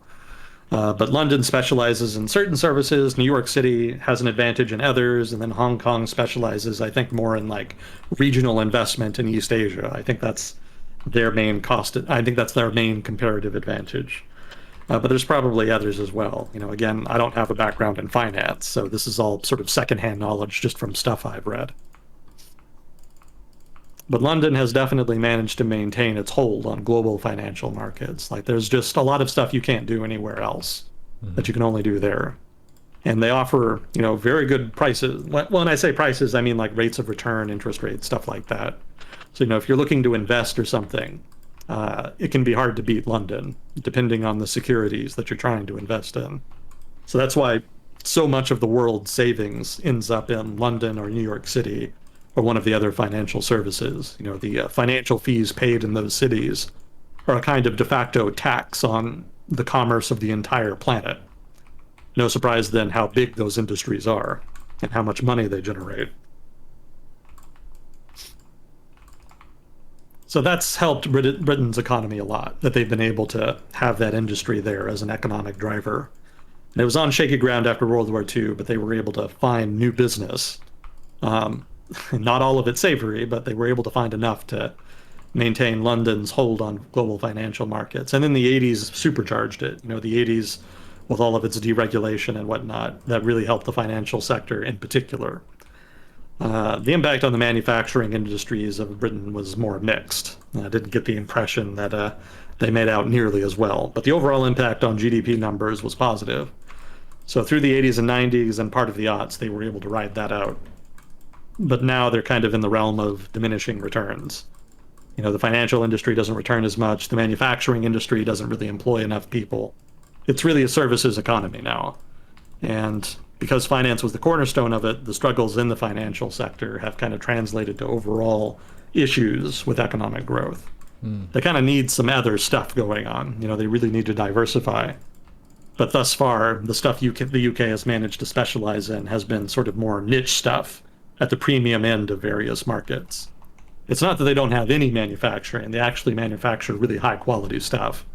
But the issue is that it just doesn't employ enough people to keep unemployment low and to offer enough opportunities to a diverse range of people of different backgrounds in the country. People of different educational backgrounds and whatnot. It's just not enough. They need more, but they really haven't had enough policymaking innovation to try to find ways to do that. The government is sort of stuck in a mode of either trying to expand government and just spend money in order to try to juice the economy, which they can't really do because of the fiscal restraints they're under. But even if they could, it's debatable whether or not it would really help all that much. I mean, what they really need is not just more demand and more stuff, more money being spent, but they need productivity growing stuff happening. They need innovation. They need to introduce new products and produce them cheaper than the competition can. They need to move into new markets, but right now that doesn't seem to be happening. And it's debatable just as to why. But there's just not the investment. If business were more confident in the market's ability to generate that kind of growth and to generate that kind of activity, there would not be an investment problem. The markets would be investing in the UK, but it's just not really there. And so the market struggles correspondingly. But I can't say that deregulation and, tax cutting are the answer either. I mean, we saw what happened when trusts did that. Markets were not sufficiently confident that the UK could grow its way out of the fiscal burden that those policies would impact on them. And so that's not the way forward either. So what does that leave? Like, you're just kind of stuck between a rock and a hard place. It kind of seems like the answer is going to be a kind of prolonged, long-term internal devaluation. And if you followed Greece during the Eurozone crisis, then you can have an idea of what that's going to look like. Well, probably not as dramatic as Greece. That wasn't really prolonged. That happened pretty quickly. But the impact over the long term probably won't be that different. There'll be more unemployment and a lot more people dependent, basically, on their elders. Greece almost has a de facto, what do they call it? UBI, Universal Basic Income. They don't actually have a universal basic income, but in Greece, a lot of people who are unemployed, especially unemployed youth, are dependent on money from, their parents or their grandparents. And they frequently get money from the government in the form of pensions. And so the pension money that gets paid out by the government effectively props up the youth of the country and helps them basically pay their way. Do they have And relatively high pensions compared to, say, the U.S.? No, they're going to be lower. I mean, if only because the currency isn't as valuable, and the country's revenue isn't as high either. But even as low as it is, if you have nothing else, you just have to make that work, and that's what a lot of people have to do. It's by no means a majority of the population, or even a majority of the youth.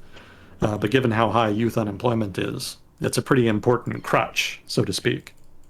So it's an interesting example of how an economy, well, how people can continue to survive even in an economy that does not offer enough opportunities for them. Now, mind you, that's assuming that these people just don't leave. There's a lot of people in Greece who have done that too. A lot of people who have sought out employment in other countries. I think that's picked up pace considerably in the past 5 years, I think, thereabouts. There was a period after the Eurozone crisis started when people were still kind of hopeful that they would be able to stay in Greece, but I think that hope pretty well expired. It has expired at this point. So I think that started the exodus kind of around 2016, 2017, something around there. Somebody from Greece would know better than me. I've only read about it secondhand. Yeah, emigration is not great, but if you have no other options, pretty ideal, especially if you're a policymaker. If you're a policymaker, you want to generate enough growth to provide opportunities for everybody. But if you can't, it's better to have people leave the country and find work than it is to just have a bunch of people who are angry and unemployed and have nothing to do in your own country. That's not a recipe for stability in any country. True.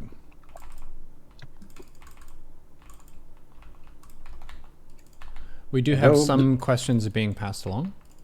Oh, okay. Thank you, Fuzzy Cold, and thank you, chat, for participating. Oh, Also, wow. we did our disclaimer earlier in the stream, but for some people who aren't familiar with this format, we're just two people talking here, and if we get anything wrong, we're like super open to corrections. So we're not here like spreading the gospel word of how everyone should think about the world.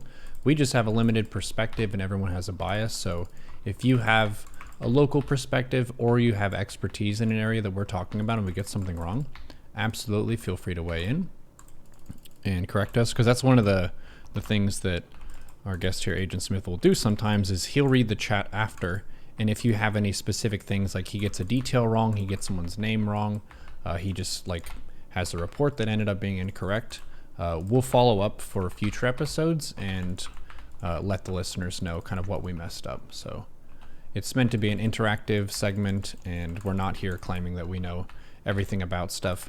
I'm just a Zerg streamer. He browses a lot of news, but news is imperfect. So use your own brain. If we mess something up, help us out.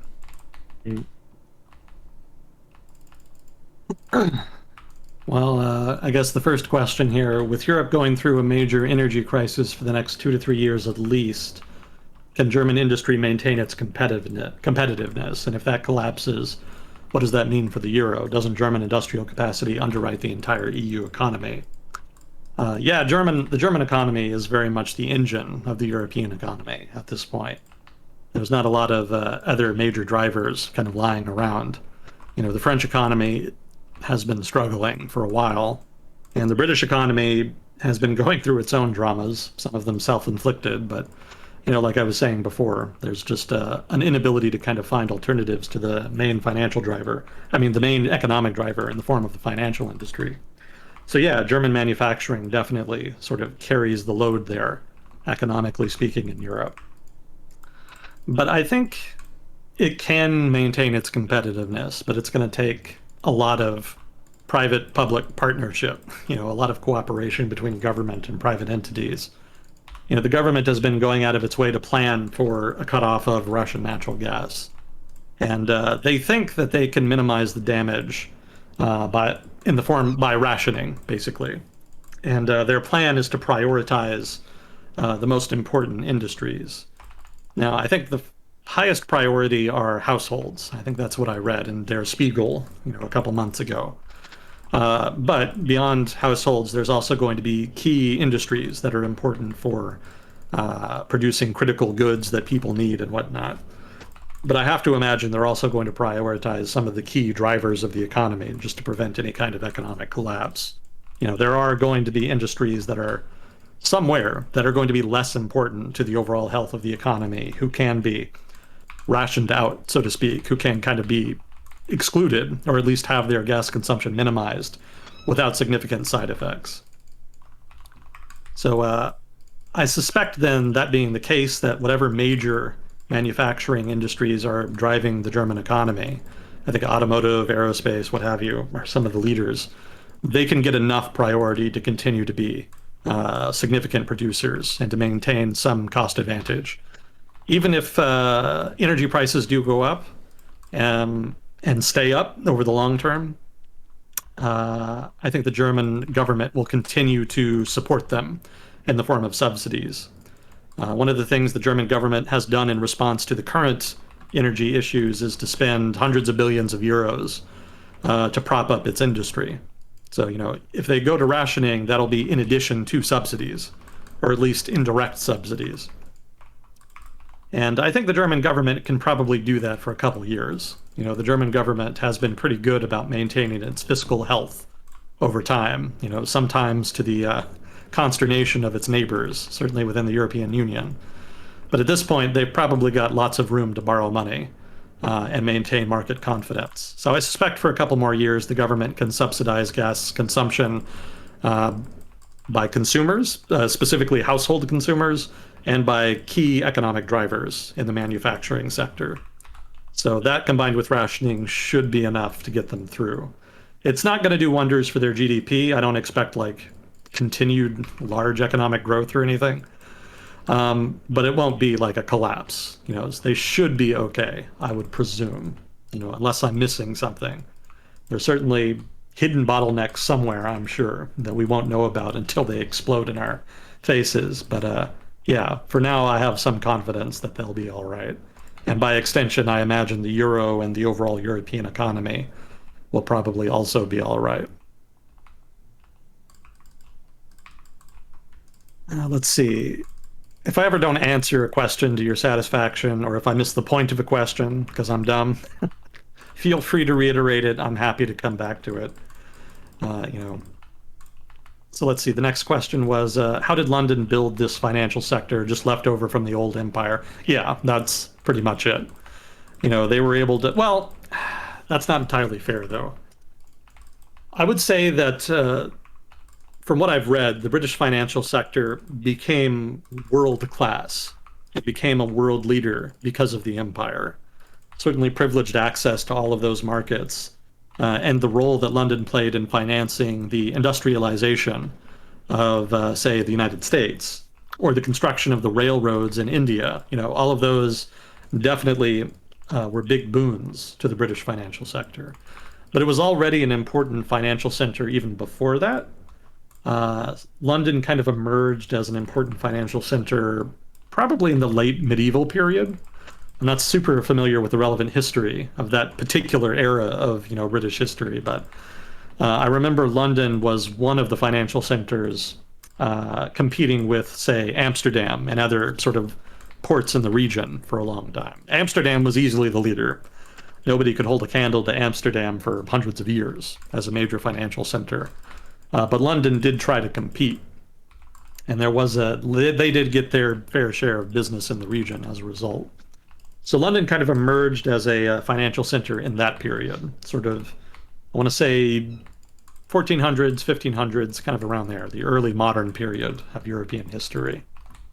And from there, they were able to significantly grow as a result of the age of discovery. They were able to finance a lot of these expeditions abroad, to go and get spices and other rare materials in the Far East and bring them back to Europe and sell at a profit. And you could get massive profits doing that. Lots of people in Britain made vast fortunes doing that.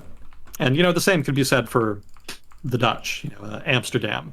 The Dutch and the English were basically the leading empire builders in the 1600s on account of their financial strength, on the strength of their financial markets, that is to say. The Dutch probably had the inside track on that count. It may surprise people to hear this, but the Dutch actually outperformed the British in terms of their merchant operations in the 1600s. It's maybe not entirely fair to call them empire building operation. It was really more commercial in nature in the 1600s. It didn't really become more imperial until the 1700s. Especially the 1800s is when it became like explicitly imperial in nature. But in the 1600s, it was more commercial. Still some, imperial ambition there, but mostly it was about the money at that time. But regardless, London and Amsterdam were supercharged by privileged access to these newly global mercantile operations that the age of exploration had opened up. And so that really supercharged them. And then, of course, in the 1800s, industrialization, that really also helped them. Britain was the first country to industrialize.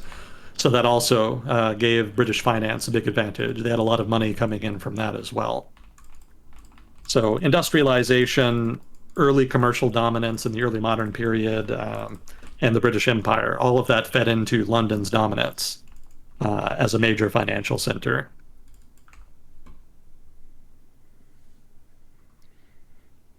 Let's see. Next question was, are we in for a season of nationalism in Europe again after this coming winter? I mean, you're pretty much already in one and have been for a while. And nationalism and sort of emergent European nationalism in this, that, or the other country has been one of the features defining European politics since probably the mid-teens, like around 2015, if not before.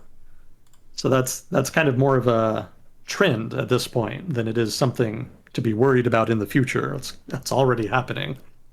If you're asking me if it's going to get more pronounced after the winter, I don't know. It could be. It just depends on how patient people want to be with the energy crisis. Like, obviously, the weather has been erratic, for climate reasons and whatnot.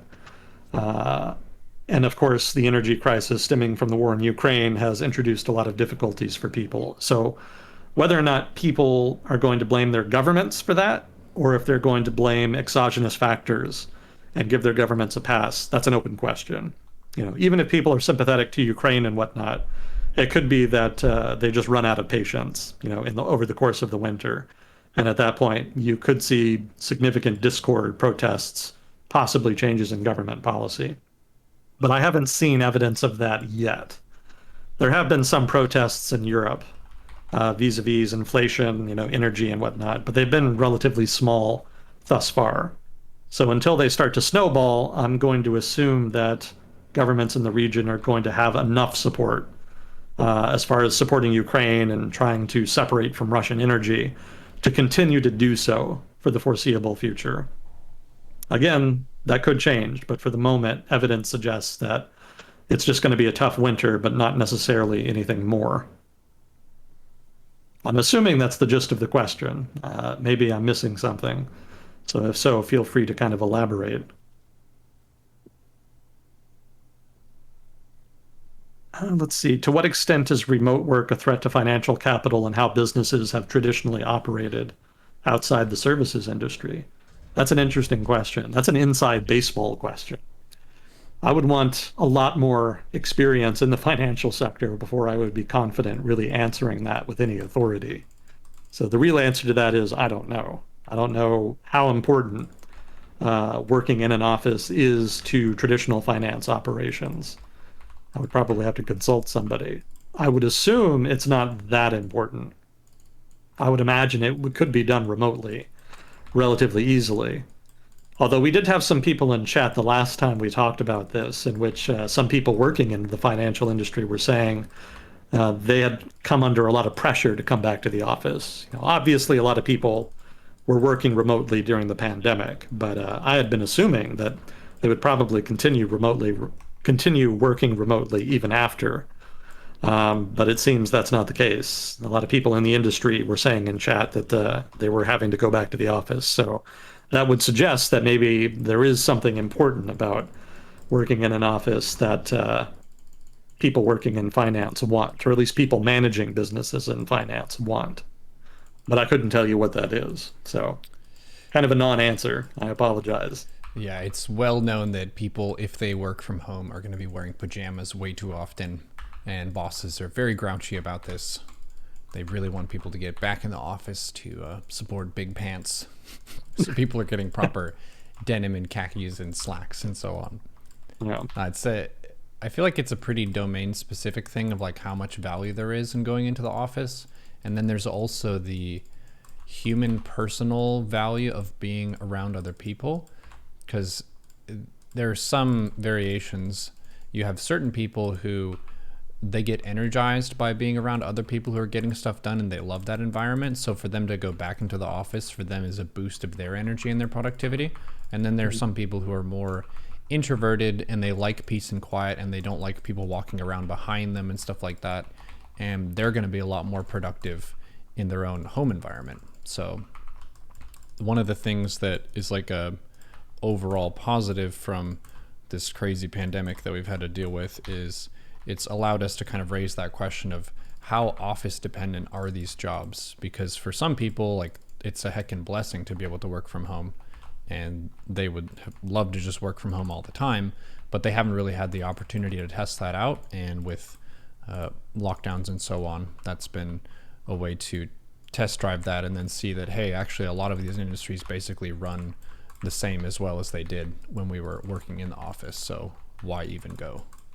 Because you're spending a lot of extra resources to pay for transport to and from the office. You're also spending a lot more time to go to and from the office. So chat, just for fun, press 1 if you feel like you like being able to work from home and you prefer that. Press 2 if you are more of the kind of person who likes going in and you feel like you're energized being around the group getting stuff done. It's a very scientific method, I know. Well, some of it too could just be bosses. People who are managers may have management styles that they feel work better when they can deal with their workers on a face-to-face basis. You're saying all the people in the chat who press 2 are bosses who just want their people to come back? Well, no, I wouldn't say that, but part of the impetus for getting people back into the office could partly be a function of that.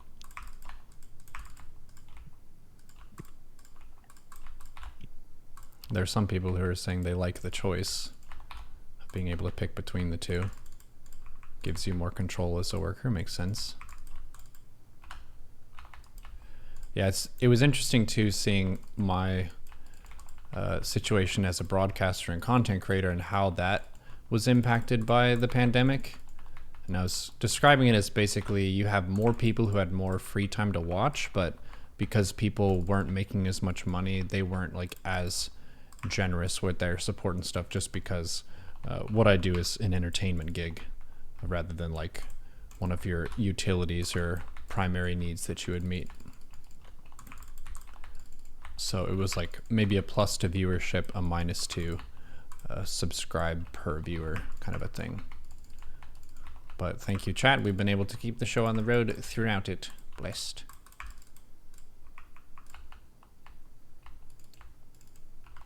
Yeah, jobs like that have been pretty important to sustaining the U.S. economy in particular through the pandemic. A lot of industries, especially industries in the services sector, like, well, I should say specifically the hospitality portion of the services sector, were just absolutely hammered, by the pandemic. And a lot of manufacturing industries, too, saw a lot of disruption. But the US economy actually performed pretty well overall through the pandemic. And it was largely on the back of, jobs like yours or jobs like those in the computer science industry, programming jobs, web designer jobs, stuff like that that you can do online. Those jobs were able to continue apace through the pandemic, and the result is that output stayed relatively high, which is a pretty impressive feat, through a major pandemic. A lot of people were expecting government finances to take a pretty nasty hit, but as was, most of the fiscal damage was self-inflicted, so to speak.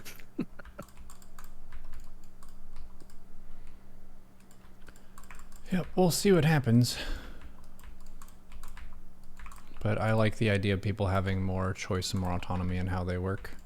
Makes sense to me, especially for work that's computer-based in nature.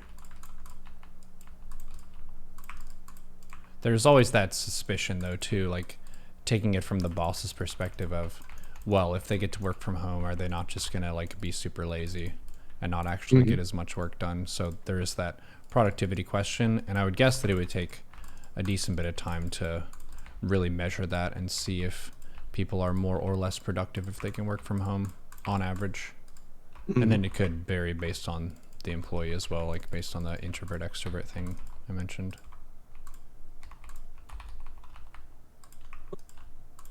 Well, hopefully everybody gets their preferred choice. That would be ideal for everyone. True. Well, let's see. We did have two more. If someone wanted to read one book to get primer on modern geopolitics, what book would you recommend? That's actually a tricky choice, because modern geopolitics doesn't mean what it used to. It's changed quite a bit, and I think analysts and experts are still having trouble really conceptualizing the world as it is today, and certainly where it's going. We've never seen anything quite like this. The interaction of the world as it was in the mid-20th century with all of the technological innovation we've seen over the past couple decades has produced a lot of unprecedented issues, debates, questions, political problems that we just don't really have ready answers for. So there's not a whole lot that I can think of off the top of my head. I know a lot of people like Peter Zahan. I've gotten a couple inquiries about him. He's okay. I'm still pretty dubious. Geopolitics is not actually an academic science. It's kind of a pseudoscience, or at least it's considered a pseudoscience by people who study things like, international relations, economics, what have you. So that's not to say they can't contribute good analysis, interesting insights, whatnot, but it's not as rigorous generally in terms of analysis as you'll see with people with backgrounds in other fields. Yeah, that's tough. You could try. I don't really have a book to point to. Like for me, I don't really read like breakdowns of modern politics because I spend most of my time reading about it in the news anyway. But if you wanted to try to learn about a specific region or a specific issue in a region, then I would recommend trying to find a report from a think tank. Maybe something like CSIS or CFR, one of those. They generally do pretty good work on breaking down issues. You may not want to read the entire report. You may restrict yourself to the executive summary just to save time. But you'll learn. They do a pretty good work. So, yeah. That's Center for the Study of International... Wait, what was that? CSI? No, the Center for Strategic and International Studies. And then CFR is the Council of Foreign Relations. Some people don't like them because they think they're run by lizard people or the Illuminati or whatever the fuck, but... Wait, what? Why do they think they're run by lizards? I mean, both of those think tanks have close connections with, like, the power elite. There's a lot of people with backgrounds in government and corporations and whatnot who have worked for them in the past or are working for them, and so some people see them as sort of tainted by association. They see them as inherently biased towards the status quo. But if you're just looking for like summaries of stuff, even if you don't agree with their policy recommendations, I feel like the reviews that they do in their reports are pretty good. For lizards. That's pretty good. For lizards, yeah. Yeah, for lizards. Well known for their interest in foreign policy issues.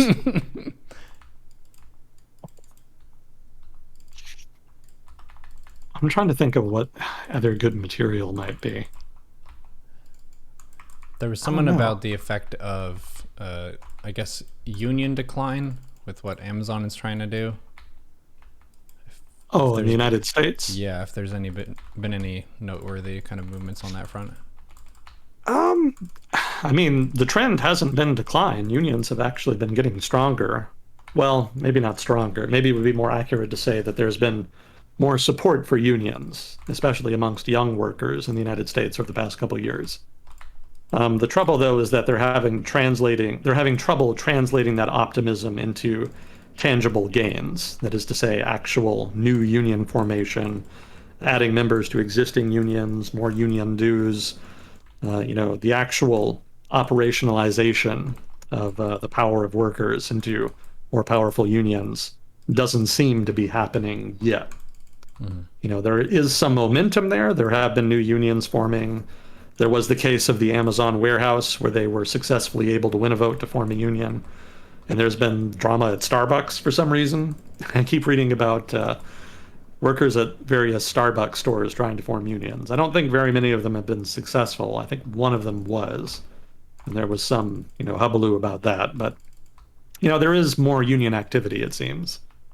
So the trend is positive anyway, even if they haven't really gotten a lot of tangible wins yet. But yeah, the Bezos and Amazon have been engaging in anti-union activity, you might say. That seems to be the default setting for large companies. So maybe it's not that surprising. But yeah, anytime there's talk of unions or whatnot, or union politics, invariably managers will call in consultants, quote unquote, to help them deal with it. And frequently these consultants have expertise in terms of maybe not explicit union busting, but at the very least, mitigating the likelihood of a successful union movement. So that stuff has been happening in Amazon factories and whatnot, where people have been trying to form new unions and whatnot. Yeah, there was a documentary I watched not too long ago. It was about a Chinese investor buying I think it was a glass company in the Midwest, in the United States, that is. And there was an attempt to form a union there in the factory that happened while they were filming the documentary. And some of the stuff that they showed was pretty clear examples of the kind of stuff that management does when they're trying to prevent a union from winning. So, putting pressure on people who were pro-union, making people listen to videos and presentations that were anti-union. I think the tactic I found the most interesting was that they would hire on a bunch of new young people just before the union vote. The idea being that those people would be sufficiently risk averse for fear of losing their jobs in the event of a union win that they would prefer to vote against it. Mm. So that's pretty smart. I can see how that would be pretty effective. The only reason they hired you is because basically a quid pro quo. If you vote against the union, then we'll let you keep this job that we've given you, even though we may not even need to hire you that much. And then they can kind of filter out some of the older people, especially the pro-union older folks who were causing trouble before. They can end up with the equilibrium amount of labor that they needed. But yeah, that was all in that documentary. I wish I could remember what it was called. American Factory. I think that was it. Yeah, someone in American chat just Factory. linked the wiki to that. Thank you, Zerg Jose. Yeah, thank you. Yeah, that's the one. So if you're interested in, well, I guess the documentary was more about, China and the United States and economic interdependency, but I thought the union stuff was particularly interesting. So if you're interested in that, I would definitely recommend it.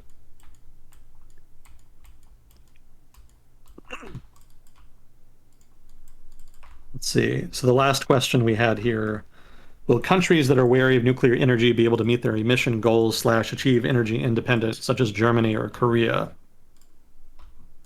It's going to be tough. I mean, they're going to have to be a lot more proactive than they have been. They released a document on what the Europeans call the circular economy, or I should say the European Union. Um, it was supposed to be a plan for how to achieve a circular economy. But while I was reading through it, I noted that they didn't actually have a lot of concrete proposals. They just sort of had vague ideas and outlines of ideas. And one of the points that they had, they had different points that they had listed in order to try to achieve certain objectives. And one of them was that they thought they could achieve a given objective by reading more about it, which presumably is what they were supposed to do before they wrote the report. It seemed like a weird thing to write. I'm going to write a report about something, and as part of my report, I'm going to report that I would probably have more to say about it if I read more about it. I don't think that would fly in most college classes, but somehow it ended up in this policy document. Additional research may be required. Yeah. It was weird to see, but I think that was kind of indicative of the lack of real substantive planning that's gone into energy transition in Europe. The European Union takes it more seriously, for sure, but at the same time, they kind of drag their feet. I suspect that there's a lot of recalcitrance among certain entrenched economic interests in Europe, such that European politicians are willing to talk about energy transition, are willing to put some money into it, are willing to write in new regulations relevant to it, but are not actually willing to really do it, at least not in a short-term time frame. So until there's kind of more traction on that, I would be kind of pessimistic on that count. Now, I think the war in Ukraine has probably accelerated a lot of that. I think that has the potential to really change some of the lack of activity there, because I think there's a real impetus now to try to get cheaper energy. And some of the green technology, that offers some recourse there will probably be an attractive target. So I think they'll probably accelerate some of those plans a bit. But it remains to be seen how they'll kind of square all the circles in terms of the divergent interest groups, within their respective political economies. That much remains to be seen. But that's Germany. Korea, I'm not as familiar with. I really haven't read about Korea. I would have more to say about Japan. Japan straight up tried to dismantle all of its nuclear reactors, and I think just recently reversed that decision, or at least stayed it. But Korea, I really haven't read about. I don't think I've ever read about Korea scrapping nuclear. So I would assume they still have some. But honestly, I'm not even that familiar with their distribution of energy generation, so I couldn't even talk about that. I don't know. I'd have to read more about it, but that's actually an interesting question. That's got me curious.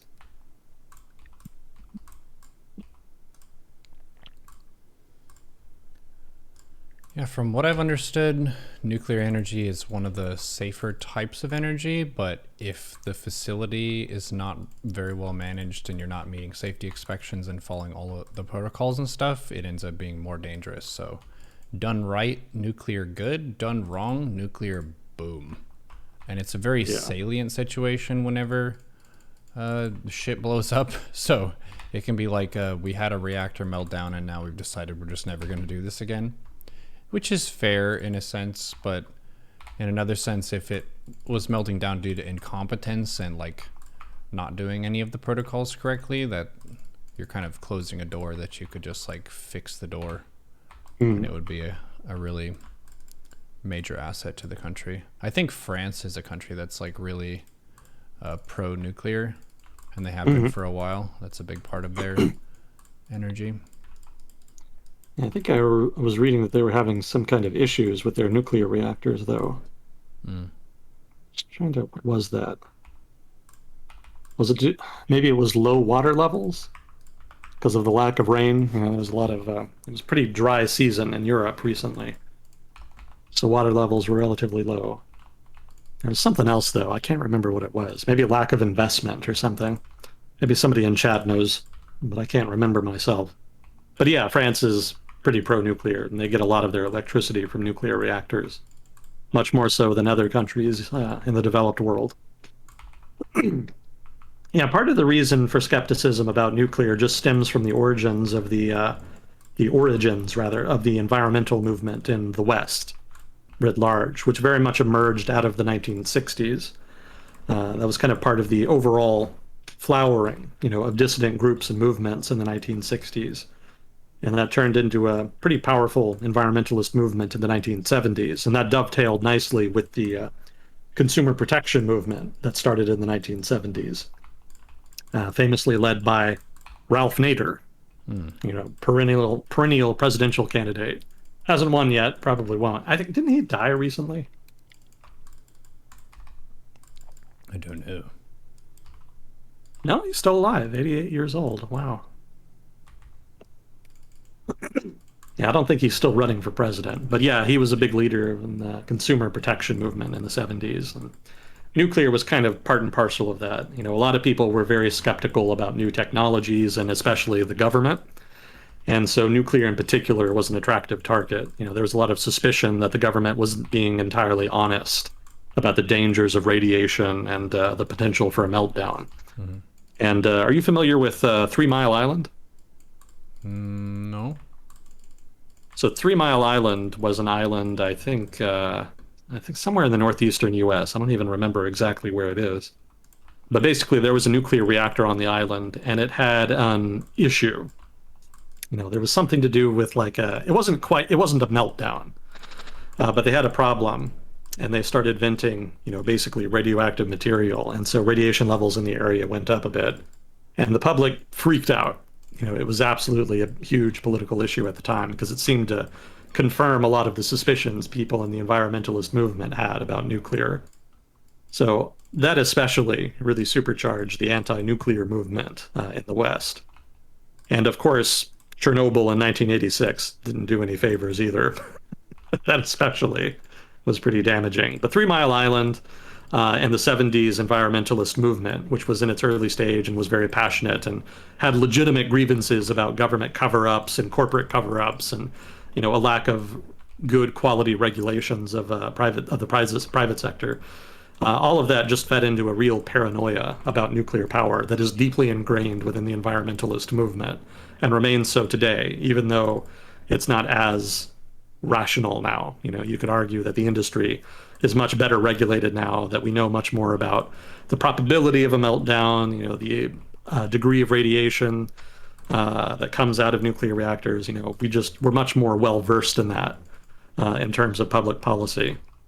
So it seems more like, that is to say, the anti-nuclear bias that the environmentalist movement in many Western countries has seems more a relic of the past than it is rooted in the present.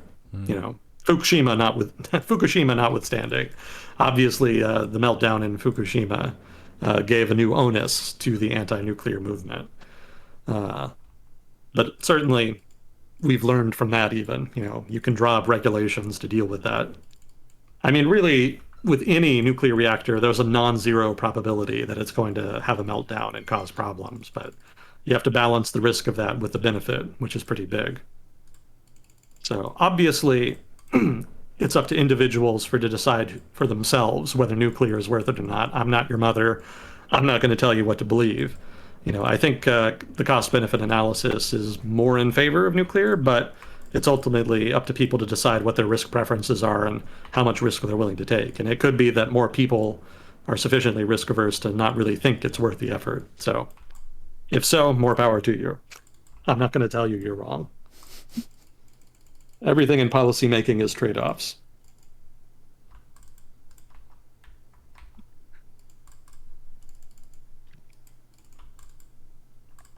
Yeah, I'm sorry, I can't really answer the question about Korea. I'm not really that familiar with them.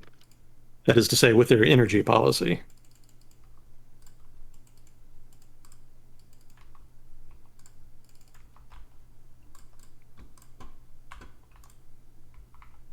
How are we doing on time? Doing well. Got another 50 minutes or so. Well, let's see. What else did we have?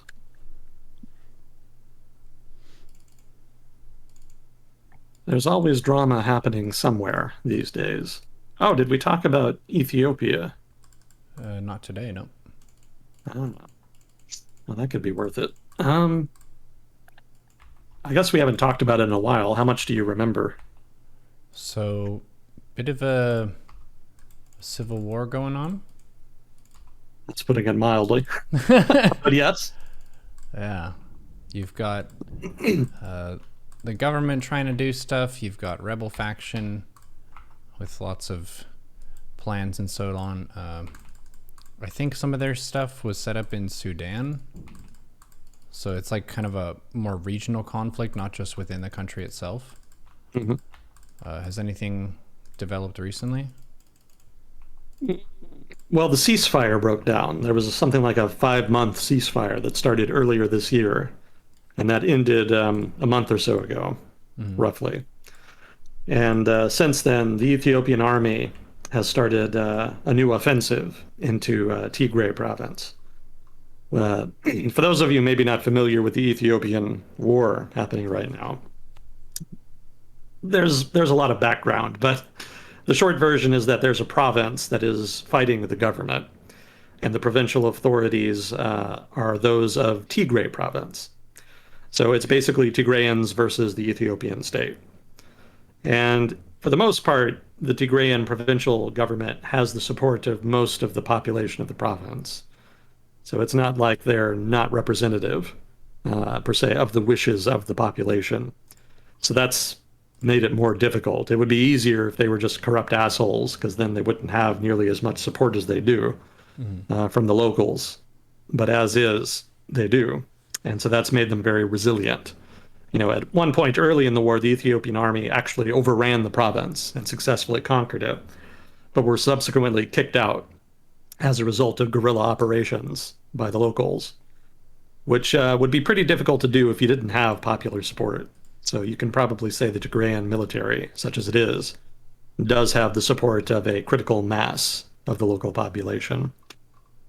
Now, if you're wondering why they want to fight the Ethiopian state, that's a little more complicated. That kind of gets into politics within the dominant political party in Ethiopia. They've only really got one. It's not really a one-party state, but it is a kind of de facto one-party state.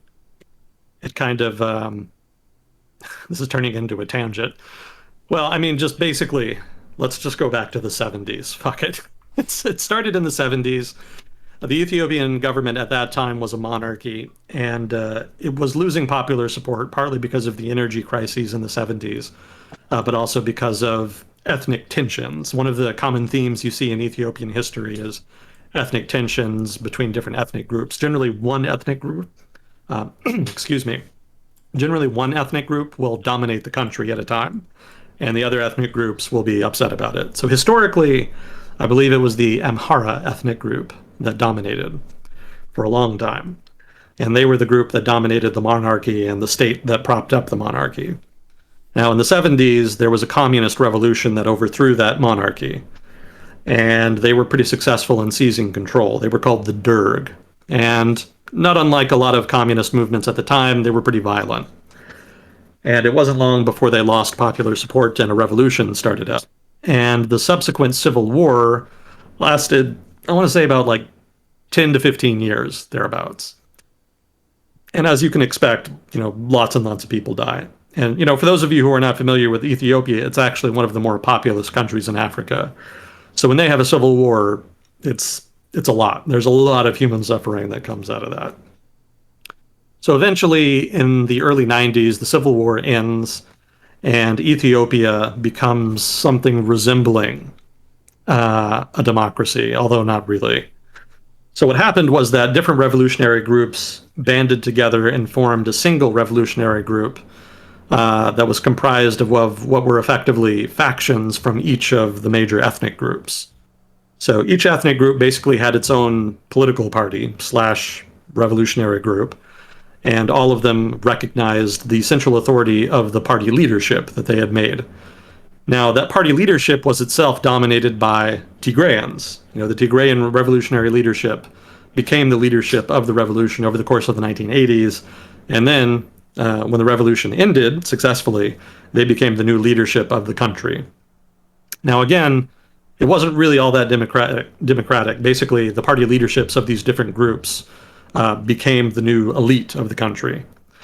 And they weren't nearly as bad or oppressive as, you know, either the monarchy or the communists. So they did have a period of quiet. But they were relatively authoritarian speaking. relatively authoritarian, politically speaking, relative to countries, say, in the West. They were still not comfortable with, say, free speech, for example. They didn't want to completely give up control over broad aspects of the country, be they political or economic institutions. And the result over time is that people started to chafe under the control of that party. I think it was called the EPRDF or something. I don't quite remember exactly. But that worked for a long time, something like, I want to say 25 years, thereabouts.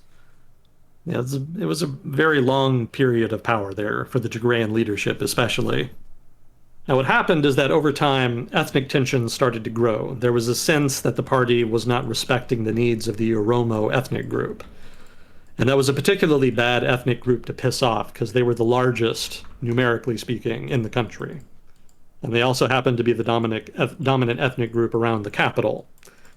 So when they got pissed off, a lot of people were pissed off by extension, and they were pissed off in and around the capital city.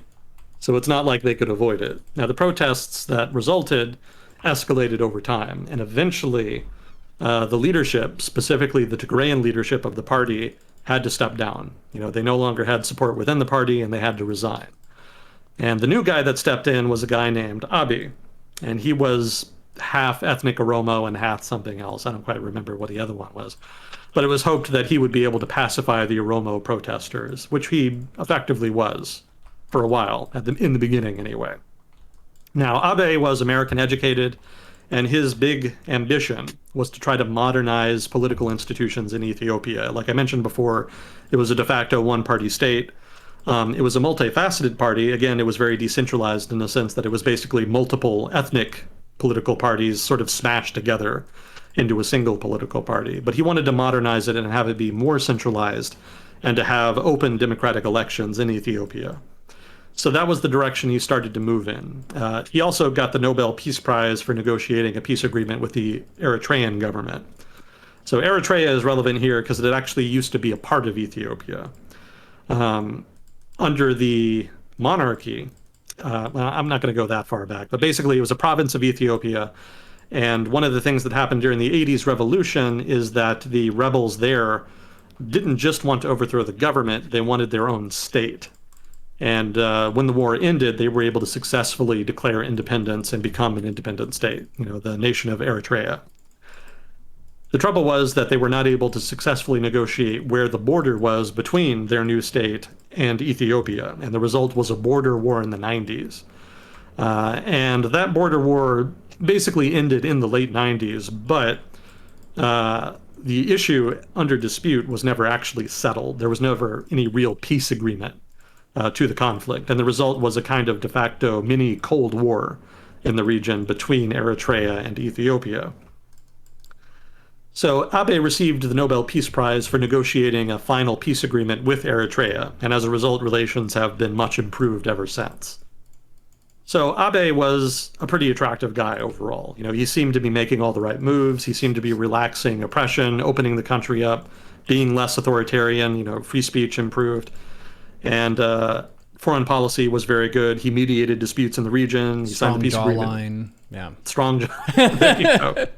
Yeah, it's just an overall, he seemed to be on the right track. He was the kind of guy that seemed to be on track to become an important leader in the history of East Africa. But one of the criticisms was, that he was going too fast.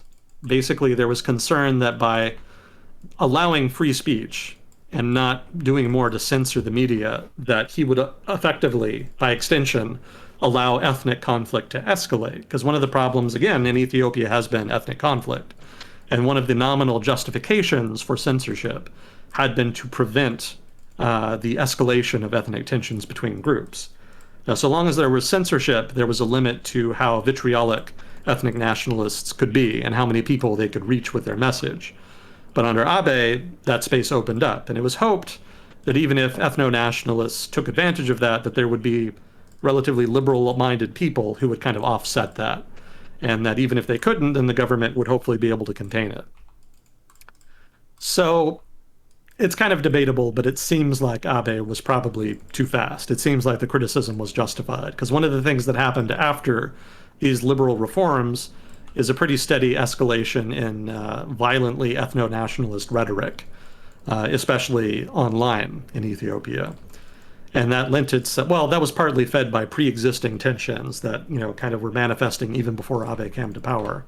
So that's not entirely his fault. But still, nonetheless, the problem got worse under his watch. And even though he was able to pacify Oromo protesters that had kind of felled the previous government, he was not able to prevent the rise of ethno-nationalist Oromo terrorism, which got to be more of a problem under his rule. Now, it wasn't just the Oromo, there are also ethnic groups doing this, but in general, the trend was negative in that regard. He tried to keep it under control, but he was unable to kind of keep the violence to a minimum. Now, the real thing that led up to the civil war was that Tigrayan leadership I mentioned. The Tigrayan leadership that had led the main party, the EPRDF, when they lost power, they never quite accepted it. Like, they were never willing to just accept that the party had a new leader and that he wanted to do things differently. So one of the criticisms of Abe was that he wanted to centralize the party and remove the power that had been vested in the sort of ethnic parties that comprise the EPRDF. He just wanted it to be one single party, not one defined by these different ethnic factions. Now, the Tigrayan leadership rather, claimed that this was unacceptable. They said that Ethiopia could not work unless ethnic groups had their own representation, and that centralizing the EPRDF was a mistake. Maybe that was true, but at the same time, given the degree to which former leaders of the Ethiopian government, again, these were the Tigrayan leaders, given the degree to which they tried to worm their way back into power after the fact, I'm a little skeptical they were making that criticism in good faith. There was a Tigrayan general who had been arrested, allegedly for plotting a coup, whom the Abe government released in order to basically basically in a show of good faith. It was a goodwill gesture, you might say. And what does the guy do after he's out? He tries to organize a coup, for which he has to be arrested again. So there were other former leaders in the Tigrayan leadership who were doing things like that. It kind of felt like they were trying to conspire against the central government.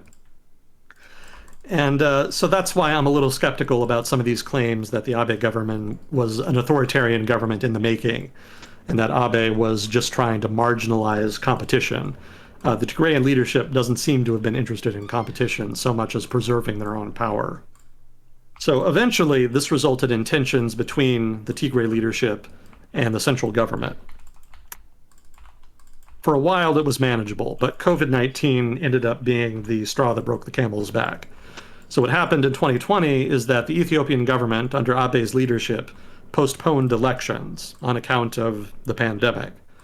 And the Tigrayan leadership, again, whether they were arguing in good faith or not is debatable, they said that this was clear evidence that Abe was trying to make himself dictator. And they started mobilizing the local provincial militia. Now, the Ethiopian government obviously didn't want to tolerate this. They saw this as an explicit challenge to the authority of the government. And so they started issuing threats, saying that they needed to withdraw their militia and recognize the postponement of the elections as legitimate. What the Tigrayans did is that they actually held their own elections. Instead of delaying provincial elections like everybody else, they just went ahead with them. And of course, the Tigrayan leadership was able to win 90% of the vote or whatever, and go on to claim that they were the legitimate government and that the central government was illegitimate. Now, for a while, things were kind of quiet. It was basically just a war of words and rhetoric, but eventually the Tigrayan leadership ordered their militia to move on a national military base, that is to say, a base that belonged to the Ethiopian army. And they seized control of it, and that was the catalyst for the war. At that point, the Ethiopian army was mobilized and invaded Tigray province, whereupon they were successfully able to conquer the province, but only for a couple months before Tigrayan revolutionaries, well, maybe not revolutionary, Tigrayan guerrillas, I should say, were able to successfully eject them from the province. And for a while, it even looked like they might even take the capital of Ethiopia, Addis Ababa. But eventually, they either overextended their supply lines or were stopped by the Ethiopian army. It's a little unclear which. But regardless, at that point, both sides went back to their respective territories, and there was a lull in the fighting, and eventually a ceasefire that lasted for several months. And that seemed to offer some optimism that a negotiated settlement could be reached. But it seems in the past month that hope has expired, and now they're back to fighting. The Tigrayans are not doing as good this time. For one, the Ethiopian army has had time to reconstitute itself after it was kind of gutted as a result of its eviction from Tigrayan province earlier. But not only that, the Eritrean military is also participating in the offensive. Again, like I said earlier, Abe was able to significantly improve relations between Ethiopia and Eritrea. And so, as a result, relations are apparently sufficiently good that the Eritrean government is willing to lend its army to this new offensive and is actively participating in the effort to try to defeat the Tigrayan, I don't remember what their name, Tigrayan Liberation Front or whatever it was that the party there was called. Now, I don't want to paint too positive a picture of the Ethiopian government because they've definitely made some questionable decisions. For one, they are to blame for allowing ethnic tensions to rise as much as they have. Even if the Tigrayan leadership has been arguing in bad faith and has not really been fully forthright in what it actually wants from the government, certainly there's been a number of ethno-nationalist terrorist groups that have emerged in the past couple of years. The Oromo are some of the most notable, but that's just because they're the most numerous. Supposedly, there was even a news item, I think last year, in which the Tigrayans had announced that they were going to ally with the largest Oromo terrorist organization, although I don't think anything ever actually came of that. Terrorist organizations can be very violent, but they're not very combat effective, generally. And the war in Tigray is very much a conventional war at this point. So the Oromo don't really have much to offer in that sense. So the Ethiopian government can be blamed for that, but probably more to the point, the principal criticism that they've suffered since the start of the war has been their tactics of trying to cut off Tigray from the rest of the world. They have troops along the western border of Tigray, along the border with Sudan, and then also, well, maybe not Eritrea, but the Eritrean army has been cooperating with them. And of course, they've cut Tigray off from the rest of Ethiopia.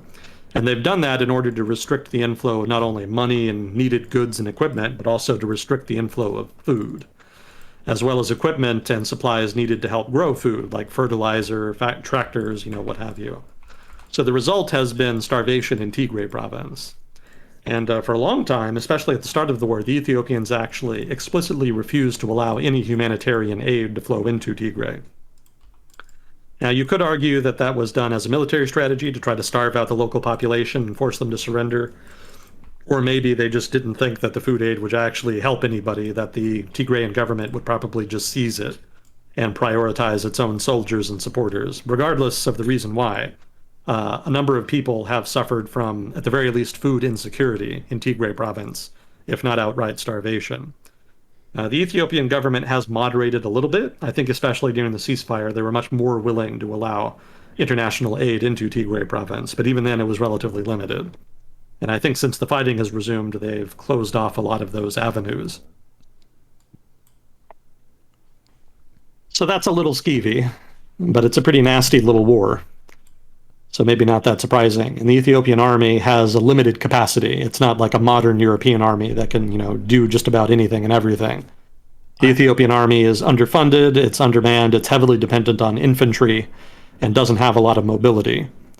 So the result then is extraordinary measures, as you might call them, to try to give the government forces every advantage that they can get, up to and including ensuring that the people they're fighting are underfed. Yeah, low tech. So instead of leveraging a tech advantage, they're hitting the enemy's supply advantage. Yeah, which is not very ethical, but at the same time, fighting soldiers who are hungry is a pretty big advantage. Mm-hmm. Hunger is definitely very debilitating, especially if you haven't eaten in a very long time. Mm-hmm. I have the map of Ethiopia up for where the conflict is taking place. We've got it looks more desertous on the eastern part of Ethiopia, and the west looks more green and lush, kind of neighboring on South Sudan. Yeah. In general, well, I mean, the thing to remember about Ethiopia is that the country is actually, what's the word I want? Well, most of the territory is actually highlands. So the terrain is a little bit different, and the climate is also a little bit different. So yes, it's relatively fertile, like South Sudan, but unlike South Sudan, the territory is very rugged. You know, it's very hilly, mountainous, even volcanic in some places.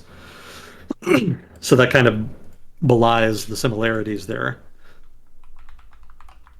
You know, the western part of the country and the center of the country, that's where most of the population lives. The eastern and northern reaches are much more arid, or at least semi-arid.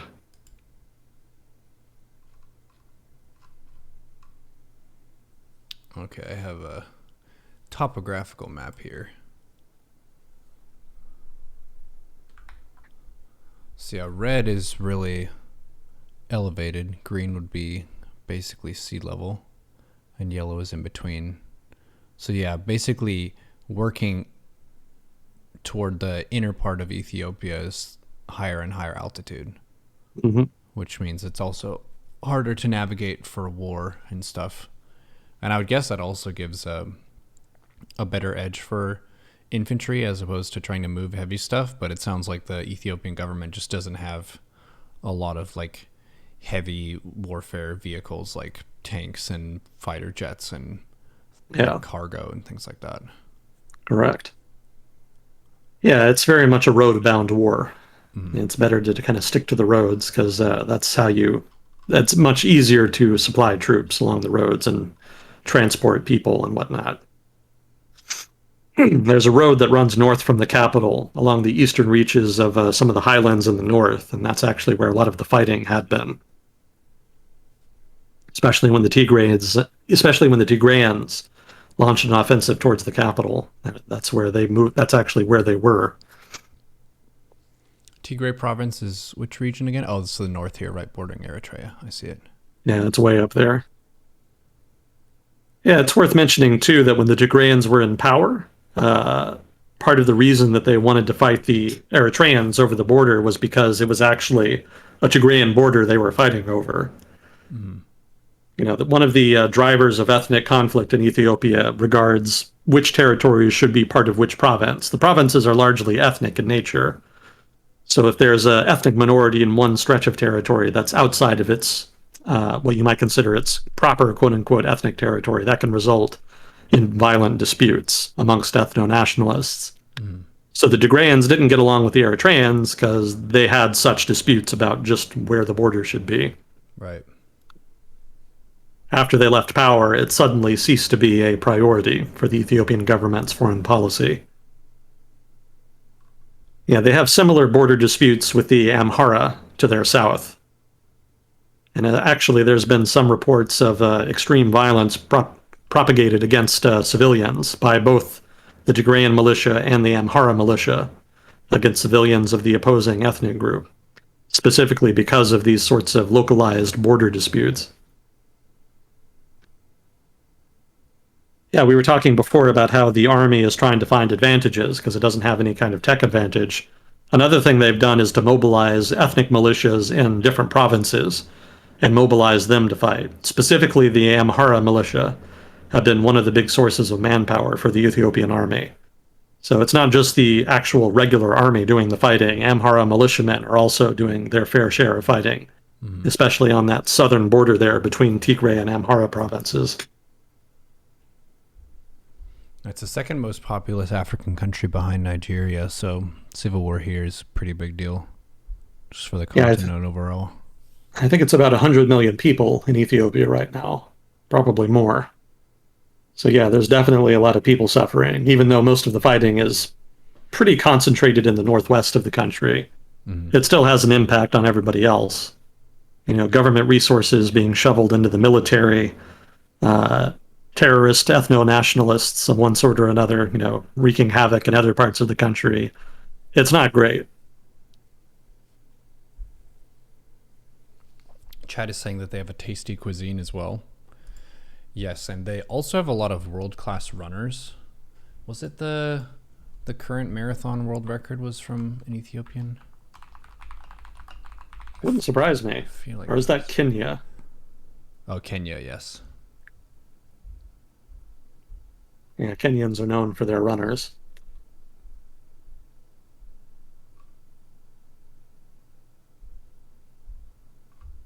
Yeah, we'll see where the conflict goes. Hopefully it ends sooner rather than later. But it's going to be very difficult to resolve it peacefully. The big concern right now is that if Tigray province falls again, then there's going to be extremely violent ethno-nationalist uh, recriminations, shall we say, against the local civilians. We'll see if they do or not. Fastest marathoners on record: Kipchoge of Kenya, 2 hours 1 minute. Bekele of Ethiopia, 2 hours 1 minute 41. Another Ethiopia, Kenya. So yeah, 3 Ethiopians and 7 Kenyans for the top 10 for men's records. And then for women, there are also 4 Ethiopians in the top 10. High altitude is generally considered to be a really powerful way to train because they have less oxygen the higher altitude you are. So if it's like a highland country and you're just running at higher altitude and your body gets used to pushing itself with less oxygen, and then you like go do an event somewhere that's closer to sea level, you're sort of like a god for your cardio because your body is like, wow, we have so much oxygen, it's really easy to run. So I try to get some runs in when I visit my family in South Dakota because they're about a mile high, and you can definitely feel a difference. You just feel winded doing the same amount of exertion, but there's less oxygen to breathe.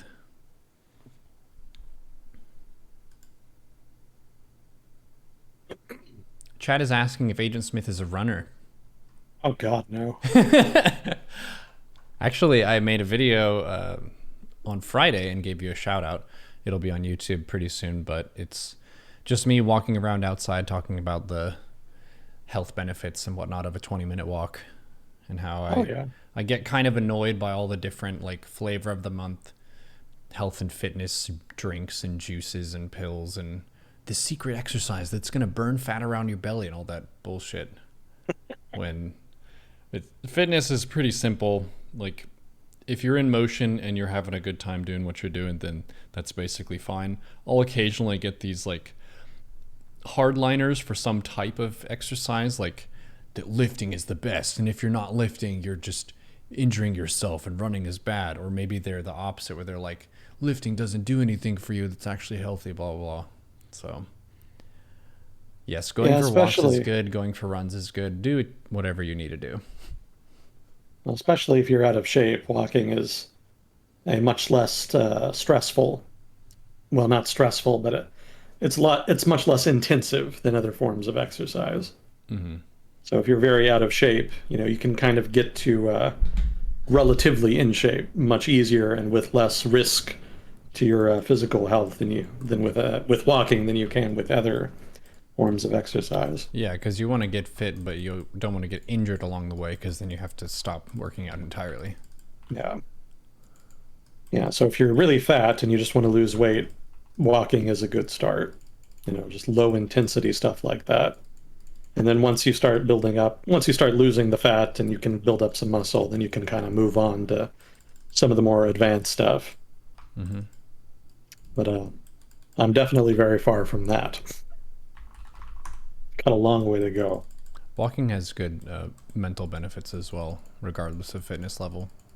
Just getting away from your smartphone and your computer and all that for a little bit to think about what you're working on in life. I should definitely walk more. Lift the TV remote. Yeah, that doesn't count as exercise. Lifting a chip.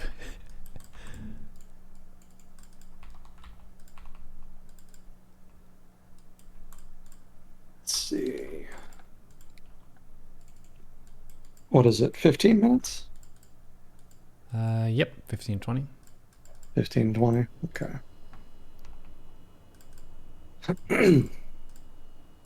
What else is going on? Oh, chat was asking about any update on Brazil and the elections and stuff. No, I think it's not for another couple weeks. They're going to have the runoff to the presidential election in a couple weeks, I think. And I haven't heard about any new polling, so I can't really forecast as to what the likely outcome is going to be. It could well just be a close election. with dramatic portents for the future of Brazil. I think what observers are really watching for is to see if Berlusconi, well, not Berlusconi,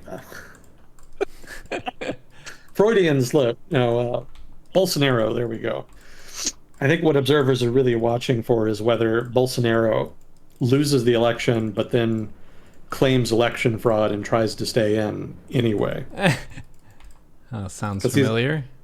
he's kind of dropped hints that he might do that. He's been whining for much of the past year about supposedly faulty election equipment.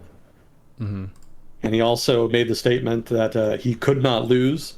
So I'm not really sure what he's trying to lay the groundwork for, but hypothetically, he could just try to stay on regardless of the election's outcome. So that would be very interesting, to put it mildly. Makes him sound like a superhero or a supervillain, and his kryptonite is faulty election equipment. I can do anything. I'm the leader of this world. Haha, but I have this faulty election terminal here. Oh no, not that. Pretty funny. Yeah, people like a little bit of confidence, maybe a little bit of bragging and cocky attitude now and then. Bolsonaro, he's definitely a character. I'm never going to forget the push-up video that I watched with him, where it was like a compilation of him meeting up with other athletes, because he's really trying to like get some macho street cred, but really just kind of doing the opposite. I wonder if there are people who actually like see that stuff and they're like, yeah, he's doing push-ups. I do empathize a little bit in that whenever I do exercises on stream, I'll very often get people who are going to nitpick every little motion of it. It's like, your elbows are too far apart. They're too close together. Your back isn't like straight enough. Just watch Bolsonaro do push-ups and then watch me do push-ups and you'll be like, okay, he's doing okay, at least. I'll need to start doing push-ups again.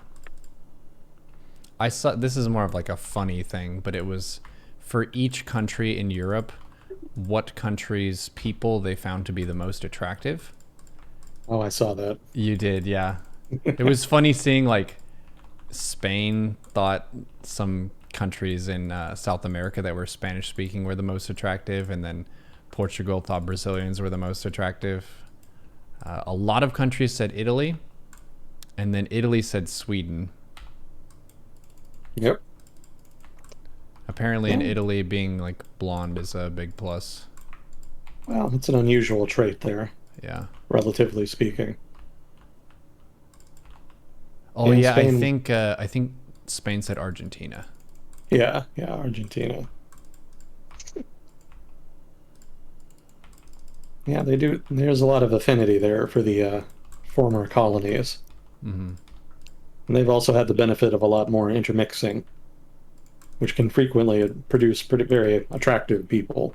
The Canary Islands have some of the most attractive people, supposedly, from what I've read, because of that degree of intermixing that they have experienced over their history. I think there are also Very, just biological advantages to diversifying your gene pool a little bit. Like you insulate yourself against some problems of having too many of your genes being similar. So any like, I guess you can see the other side of it too, of whenever you have these royal families who only ever interbreed with each other, that creates a lot of issues that wouldn't have happened if they just like at random found people who they found attractive and decided to marry them. So interesting stuff. I think I saw somebody in chat asking whether Brazilians prefer radicals. The answer is no. The issue is just more that the centrist parties have been delegitimized, just like they have in a lot of other countries in the West. You know, the center-right and center-left, broadly speaking, in the Western world, have been delegitimized by their inability to deal with long-running problems of one sort or another, especially economic problems. And the result has been an increasingly radicalized electorate in many Western countries that are increasingly turning to this, that, or the other party that has traditionally been beyond the pale in the hopes that they'll be able to solve one or the other problem. Mm-hmm. So in Brazil's case, like a lot of Latin America, well, like a lot of South American countries anyway, the politics of Brazil were roiled by the Operation Car Wash, which was the big scan. It was a big anti-corruption investigation by the Brazilian judiciary. I don't remember what agency, but basically they discovered that there was a very long-running and deeply entrenched system of bribery involving a construction firm called Odebrecht. And eventually they found evidence linking Odebrecht to corruption in pretty much every country in South America. Hmm. Yeah, the resulting revelations resulted in huge waves in the politics of the region. Like, the turbulence, the political discord caused by the Odebrecht scandal, which again started in Brazil, still roils South America to this day. It's not as impactful as it used to be, but the consequences are ongoing. Like, if you look at a country like Peru, which has experienced a lot of political discord over the past couple of years, the genesis of that discord started with the Odebrecht scandal. Hmm. And basically, Peruvian politics has been unable to kind of undo that, kind of come to terms with that and reach a new equilibrium. So that in particular was the catalyst for political instability in South America. And that's part of why people started voting for more radical candidates. They didn't think that the candidates they had before were capable of dealing with the corruption that continued and continues to plague politics in the region. Yeah, at the time of the Odebrecht scandal, I think Lula da Silva was still in power in Brazil, and he was a left-wing candidate. Well, Mm-hmm. not a candidate, he was a left-wing president, I should say, left-wing politician. And so when the Odebrecht scandal broke, people kind of turned on him, as well as just sort of the left in general. So that kind of, well, they also turned on the center-right. Like, they didn't think the center-right would be any better. I think that was part of how Lula da Silva got into power in the first place, discontent with conservative politicians. So between the center-right and the center-left being discredited, that left room open for Bolsonaro to come in with what was a fairly far-right campaign platform. Hmm.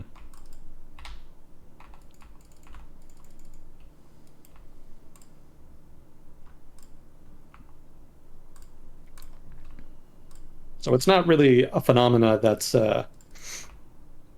not a phenomena unique to Brazil, you would say. It's something you can observe in politics in Europe and North America, South America, to a lesser degree Australia, but even there, politics has been pretty hairy over the past 10 some years.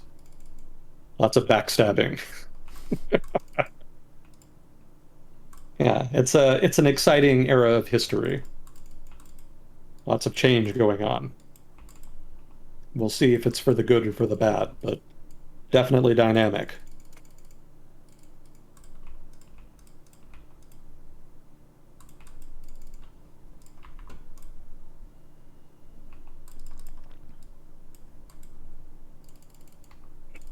I don't think we had any more questions. Was there anything you wanted to touch on? Hmm.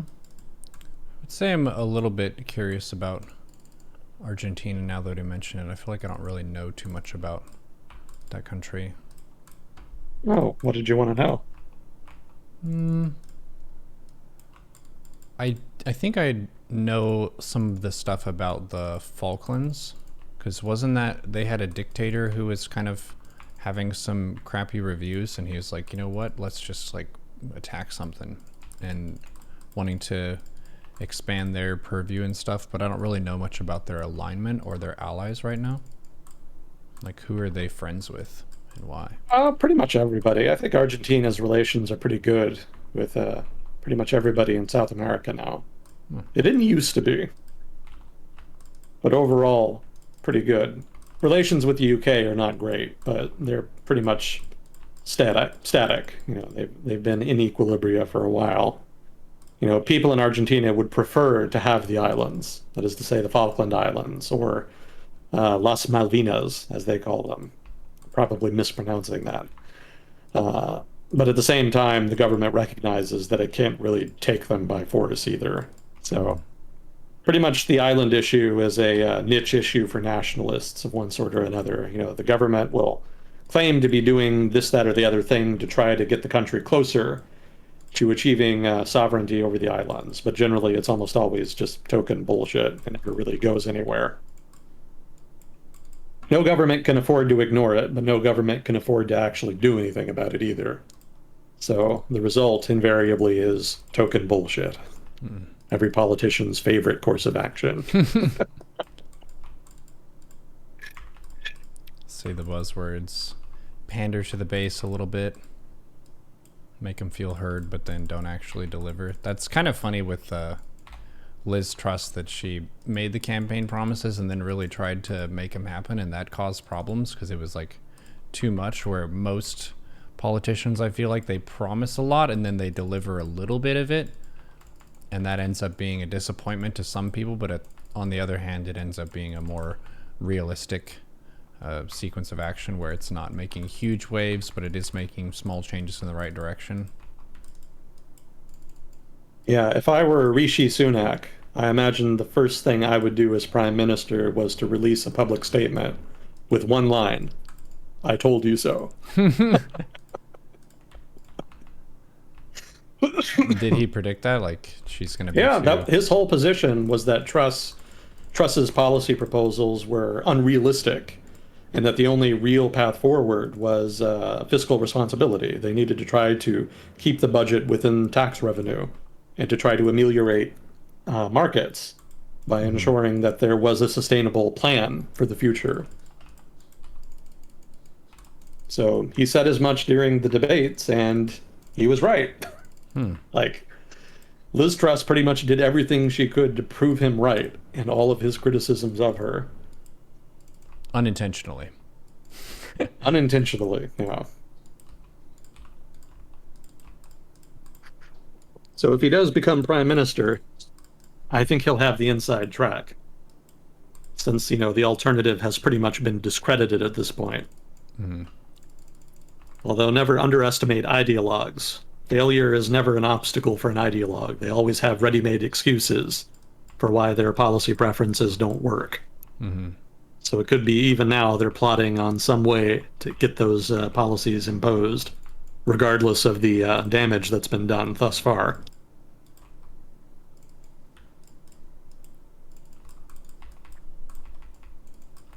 Was there any update that you had on Iran? Did we mention that already? The protests and whatnot? We talked about there's the nothing, drones. Yeah, there's nothing new, really. I think the government has started cracking down a little more, but it's nothing that seems to be all that broad-based. I did see the Ayatollah accusing protesters of being sort of... Well, he said that the protests were the result of a conspiracy by the United States, basically. So that's basically the Iranian government's go-to explanation for everything that goes wrong in Iran. It's the United States up to no good. They're doing something. They never really are willing to take responsibility for their own poor governance. Why would we conspire to make Iran have protests? Well, I mean, relations are not exactly good between the United States and Iran. And there's the whole issue of Iran's support for various non-state actors in the Middle East, Hezbollah, popular mobilization groups in Iraq, the Assad regime in Syria, not to mention all of the attacks on infrastructure in American allies like Saudi Arabia, and support for the Houthi rebels / Houthi government in Yemen. So, they are quite meddlesome in the region, somewhat hypocritically given their criticism of the United States. So insomuch as that negatively impacts the security interests of American allies, the United States doesn't like it. And that's a source of tension. And of course, there's also the nuclear weapons program. Obviously, that's a big source of tension as well. And it's not as though the United States hasn't conspired in the region before. The CIA did contribute to the overthrow of the Shah. Well, no, not the Shah. To President, what's his name? I was about to say Ahmadinejad, but that's like the recent guy. His name escapes me. My memory fails me. I'm sorry. There was a president of Iran back in the 1950s, and the CIA helped overthrow him and put the Shah of Iran back in the driver's seat of the Iranian political system. Reza Shah? Reza Shah. No, I don't think that was it. That doesn't sound right. CIA conspiracy, Iran, 50s, president. No, I mean, Reza Shah was the name of the Shah. I think you're right on that, if that's what you mean. But I'm thinking of the Oh, president. Mohammad Mossadegh? Yeah, that's what it was. Mossadegh. Ah. So we did meddle in that regard. And then we've also been trying to dismantle the nuclear program using espionage of one sort or another. Mm-hmm. Do you remember Stuxnet? Stuxnet? Yeah, Stuck. Am I pronouncing it right? It is Stuxnet, right? Yeah, Stuxnet. So that was actually a virus created by somebody in the US government. And I don't think we're entirely sure who, but somebody with a lot of technical proficiency designed a very, very complex virus that was designed to effectively destroy centrifuges that were being used by the Iranians as part of their nuclear program.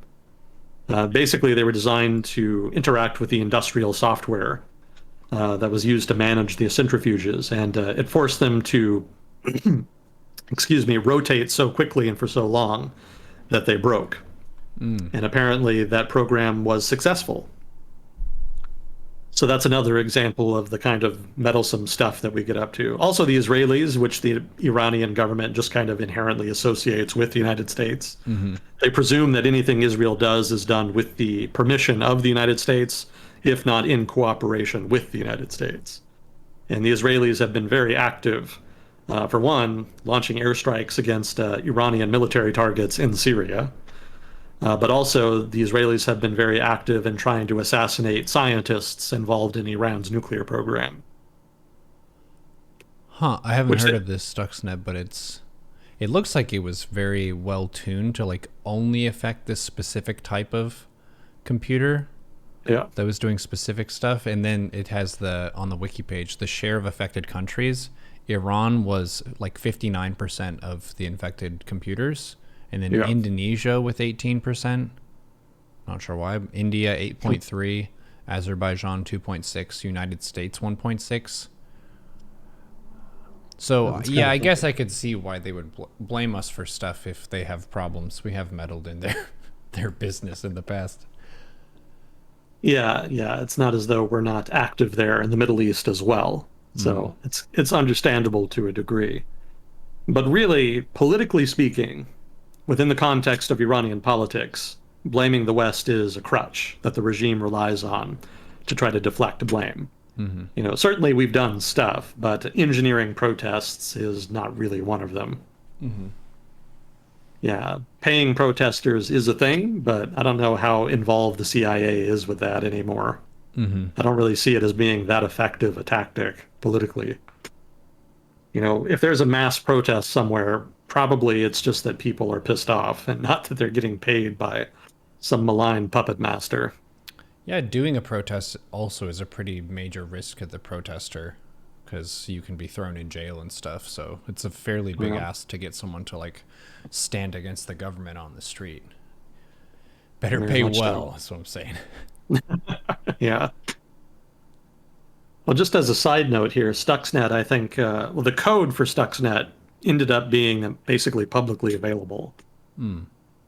And the trouble with that is that a lot of the programming within, well, a lot of the programming there was adapted by the hacker community. So, unfortunately, one of the side effects of attempting to destroy or at least inhibit the nuclear program was that the world's various hackers were pretty significantly enhanced because apparently they were able to adapt some of the code for some of their own purposes, which obviously were predatory in nature. Yeah, the code itself was specifically targeted at Iran's nuclear program, but part of the code was also designed such that a specific target would be infected. And so that approach to coding apparently could be adapted to other things. And so that's where the sort of negative secondary effects came from. What would you call the blowback? Let's put it like that. Some of the negative blowback stemmed from that. I had a general kind of thing that I noticed recently in that I feel like just standard computer viruses at least feel less prevalent than they did. I did fall for one during my streaming career. It's a bit embarrassing. It was a fake Razer sponsorship. And Oh, Razer's really? like a big peripherals company. Most people have probably heard of it. They make mice, keyboards, headphones, a bunch of other stuff. And it looked pretty legit. And they said, we have these assets for you, kind of a thing. And other companies have done that. So it was a pretty intelligent spoof of that. And then whenever I got some of the assets, one of them got something that would occasionally cause my window to tab out. So I think it was a keylogger of some kind to get information or whatever. Oh, wow. Yeah. But I haven't interacted with anything like that in a while. And it seems like, I don't know, maybe people in the chat, have you seen less prevalence of like computer viruses and stuff? I remember one of our computers at home growing up was like, there was something wrong with it. I'm not sure who clicked what, but it was in really bad shape for how relatively new it was.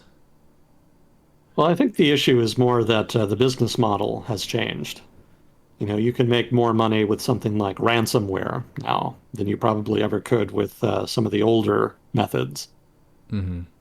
So, if you can encrypt, somebody's database, like a large corporation or a local government or something, and then demand that they pay you in exchange for the ability to decrypt it, Mm-hmm. you can make a lot of money doing that, depending on how sensitive the database is. Oh, yeah. TRJ says they work in IT. Antivirus is much better, and coders don't want to just make a virus just to make it. You want to make money or mine bitcoins. Oh, Yeah, because interesting. I would guess a lot of the viruses that you set up, it doesn't actually get you any money back. Like, yes, you upset someone on the internet, but you can't pay rent with the number of people you've upset on the internet. Hmm. And thank you for your insight. It's always fun to hear from people with professional experience with a given topic. Mm-hmm. Yeah, there's still a phone call kind of phishing and stuff and scams. I had a little bit of an eyebrow raise when you're talking about your vehicle's warranty, because that's one of the memes of like, I'd like to contact you about your vehicle's extended warranty. And I get those, and I don't have a vehicle. So I know people are bullshitting me when they're like, what is your vehicle's warranty status like? And it's like, bro, I don't even have one. I also, since I have a phone number that's Texas region, I still get like campaign stuff where they're like, are you going to support Governor Abbott in this, and this, and come out to vote for this? No, I don't live there anymore. They just like mass put this out. I'm being pulled between Beto and Abbott as a Seattleite.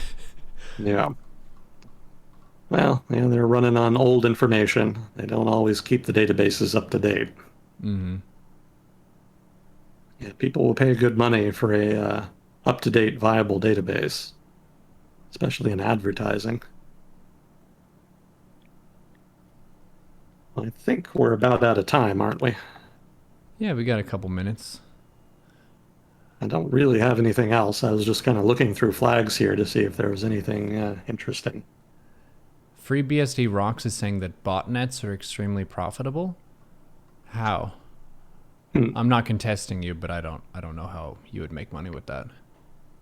Well, I mean, people use them on social media, like Twitter and whatnot. So if Oh, you're like a PR company and you want to get a message out or something, that could be a way to do it. Especially if it's a very large botnet, I could see how you could get pretty good compensation for that. But maybe that's not what he has in mind.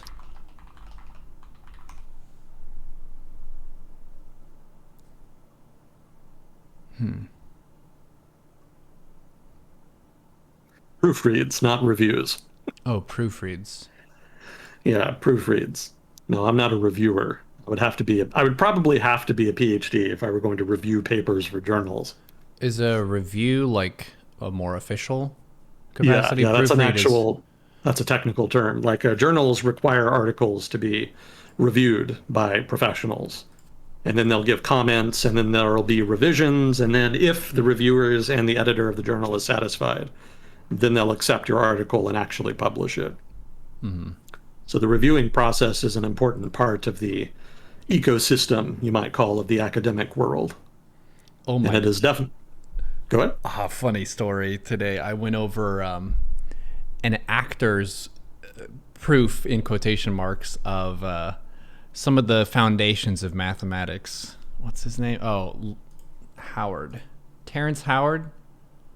Yeah, I think that's his name. He was in Iron Man 1, and he went a little bit off the rails, and he was writing this paper on how 1 times 1 is not 1, it's 2.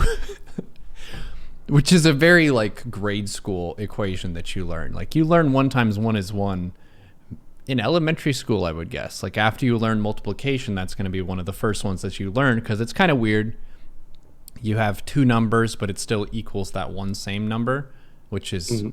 unusual in a sense. But if you think about it, it makes sense. I went to my kitchen and I got some apples to break it down for us. But it's interesting that the review process of anything in academia, whether that's math, science, history, whatever, you need to have your peers look at that and really kind of try to poke at it to make sure that everything is solid and sound. Because if it's not, then you need to go back and fix it and do some more work before you publish it. Hmm. But yeah, he believed that 1 times 1 is 2. And he was using a bunch of language that wasn't actually mathematically sound. Like it didn't follow the normal conventions of proofwriting. And I took analysis at UTD, and that course basically takes you back to the foundations of how you establish what multiplication is, what division is, sets of numbers, and how they relate to each other. And it was a really satisfying class because you'll start with a goal of, I want to prove this, and you need to start from the very foundations of math that everyone can agree upon. You say, let this be that, and then you go step by step and make sure every link in the chain is sound. And if you turn in your test and there's a part in your proof where you skip a step, the teacher's going to circle that and say like this step is not sound, that kind of a thing. And is his paper like people would laugh at it if they were like holding it to the standards in my class. He would have failed the test, sort of a thing. So I was a little bit amused by that. It's pretty funny whenever people just try to go way out of their wheelhouse and try to break some major ground in a field that they actually don't have any training in. But mathematics is a beautiful field. It was a little bit disrespected and overlooked in some ways with his stance on things, but it was entertaining at least. Yeah, Sounds like 1 times 1 equals 2 for extremely large values of 1. it. There you go. Oh man, I math was hard for me. I don't remember taking any advanced mathematics courses. Mm-hmm. Probably the most difficult thing I took was econometrics, which is like statistical analyses, basically, for academics. And that pretty well kicked my ass. Well, I did notice we had one person in Mexico who was listening, or was listening. I guess I don't see the flag now. So I was going to ask them what they thought of President Obrador. He's been around for a couple years now, and he's had some interesting ideas as far as energy policy. So I was kind of curious what some people from Mexico might think of that. And I can see we've got one person in Egypt listening. And I think that might be the first time I've seen Egypt on the list here. So whoever you are, welcome. Hopefully, what's his name? Hopefully Sisi is treating you well these days. God knows he hasn't been treating very many other people very well. Chad is asking you what you think of the Colombian president. Oh, what's his name? Yeah, we talked about him when he was elected. I haven't really tracked him closely, or at least I haven't read too much about him in the news since he was elected, so I'm not sure what exactly he's been up to. Gustav Petro. Petro, that's what it was. Yeah, I think he's the first like genuinely left-wing president Colombia has had in half a century, if not longer. It's been a long time. So he's Yeah, a it'll be former interesting. guerrilla fighter. Yeah, he was part of one of the smaller groups, though. He wasn't actually, what do they call it? FARC. Hmm. He wasn't even ELN. You know, he was just some like really tiny outfit that I hadn't even heard of when I first heard of it. So yes, technically he was a rebel, but not one of the. He wasn't a member of one of the two largest groups. Yeah, it'll be interesting to see how he does. I think that'll kind of set a precedent for future potential left-wing candidates. Mm-hmm. I know that he's very much a political operator. He's not like some inexperienced idealist. He's been around a while, and he knows how to negotiate with people and build coalitions.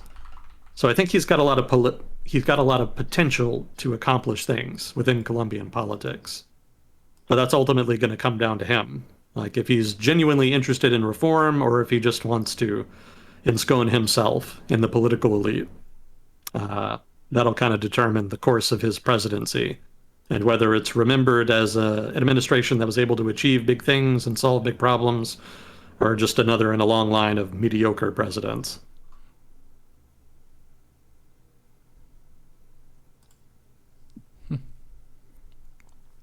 We'll have to see. We shall see. Apparently, there's a rant of Mr. Howard about the water in Africa or something. He's got some very strange takes, and a lot of it will like bleed into spiritualism and such. Gives a little bit of that Deepak Chopra energy. I don't know if you remember Athene, but he was someone who was one of the early, really famous YouTubers for World of Warcraft when it was first around. And he got tons of views and stuff on his videos, and as he was less involved with that game, he started making different content and basically claimed that he had unified the various laws of physics into one kind of cohesive block and had a bunch of like hype documentaries about this and his breakthrough and all this kind of thing. But he wasn't someone who I think even had a bachelor's in anything in the sciences. So it's possible that you have someone who has very little background and they just have some genius breakthrough, but it's extremely unlikely. And that ship came and went, and it wasn't really talked about much more in the sciences, so I guess he missed. Yes, so. Yep. Yeah, that kind of reminds me of that cult in California that claimed they were able to clone a person. Mm. I don't know if you remember that back in the day. It was maybe like 15, 20 years ago. Mm-hmm. So it was a while ago. It's a hot minute. But yeah, they had a whole press release with journalists and everything, and they made it out like they'd made this big scientific breakthrough, and it turned out to be just a publicity stunt for the cult. Mm-hmm.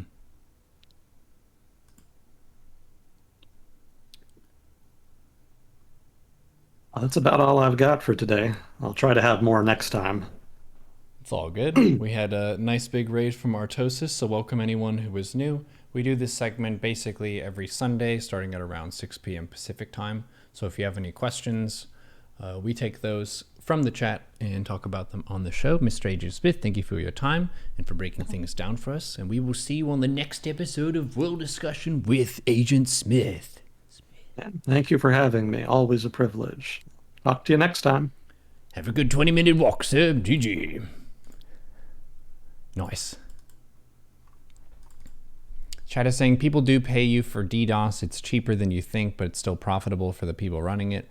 Large botnets get very large, millions of systems. It's not uncommon for botnets to be used for spamming and phishing, Bitcoin mining, and other bad actor things. Interesting. I did not know that. So I guess that's the reason why computer viruses are seemingly less common, is it's just not a super profitable thing to do, is mess up someone's computer. But yeah, botnet, that's the new stuff. Cool.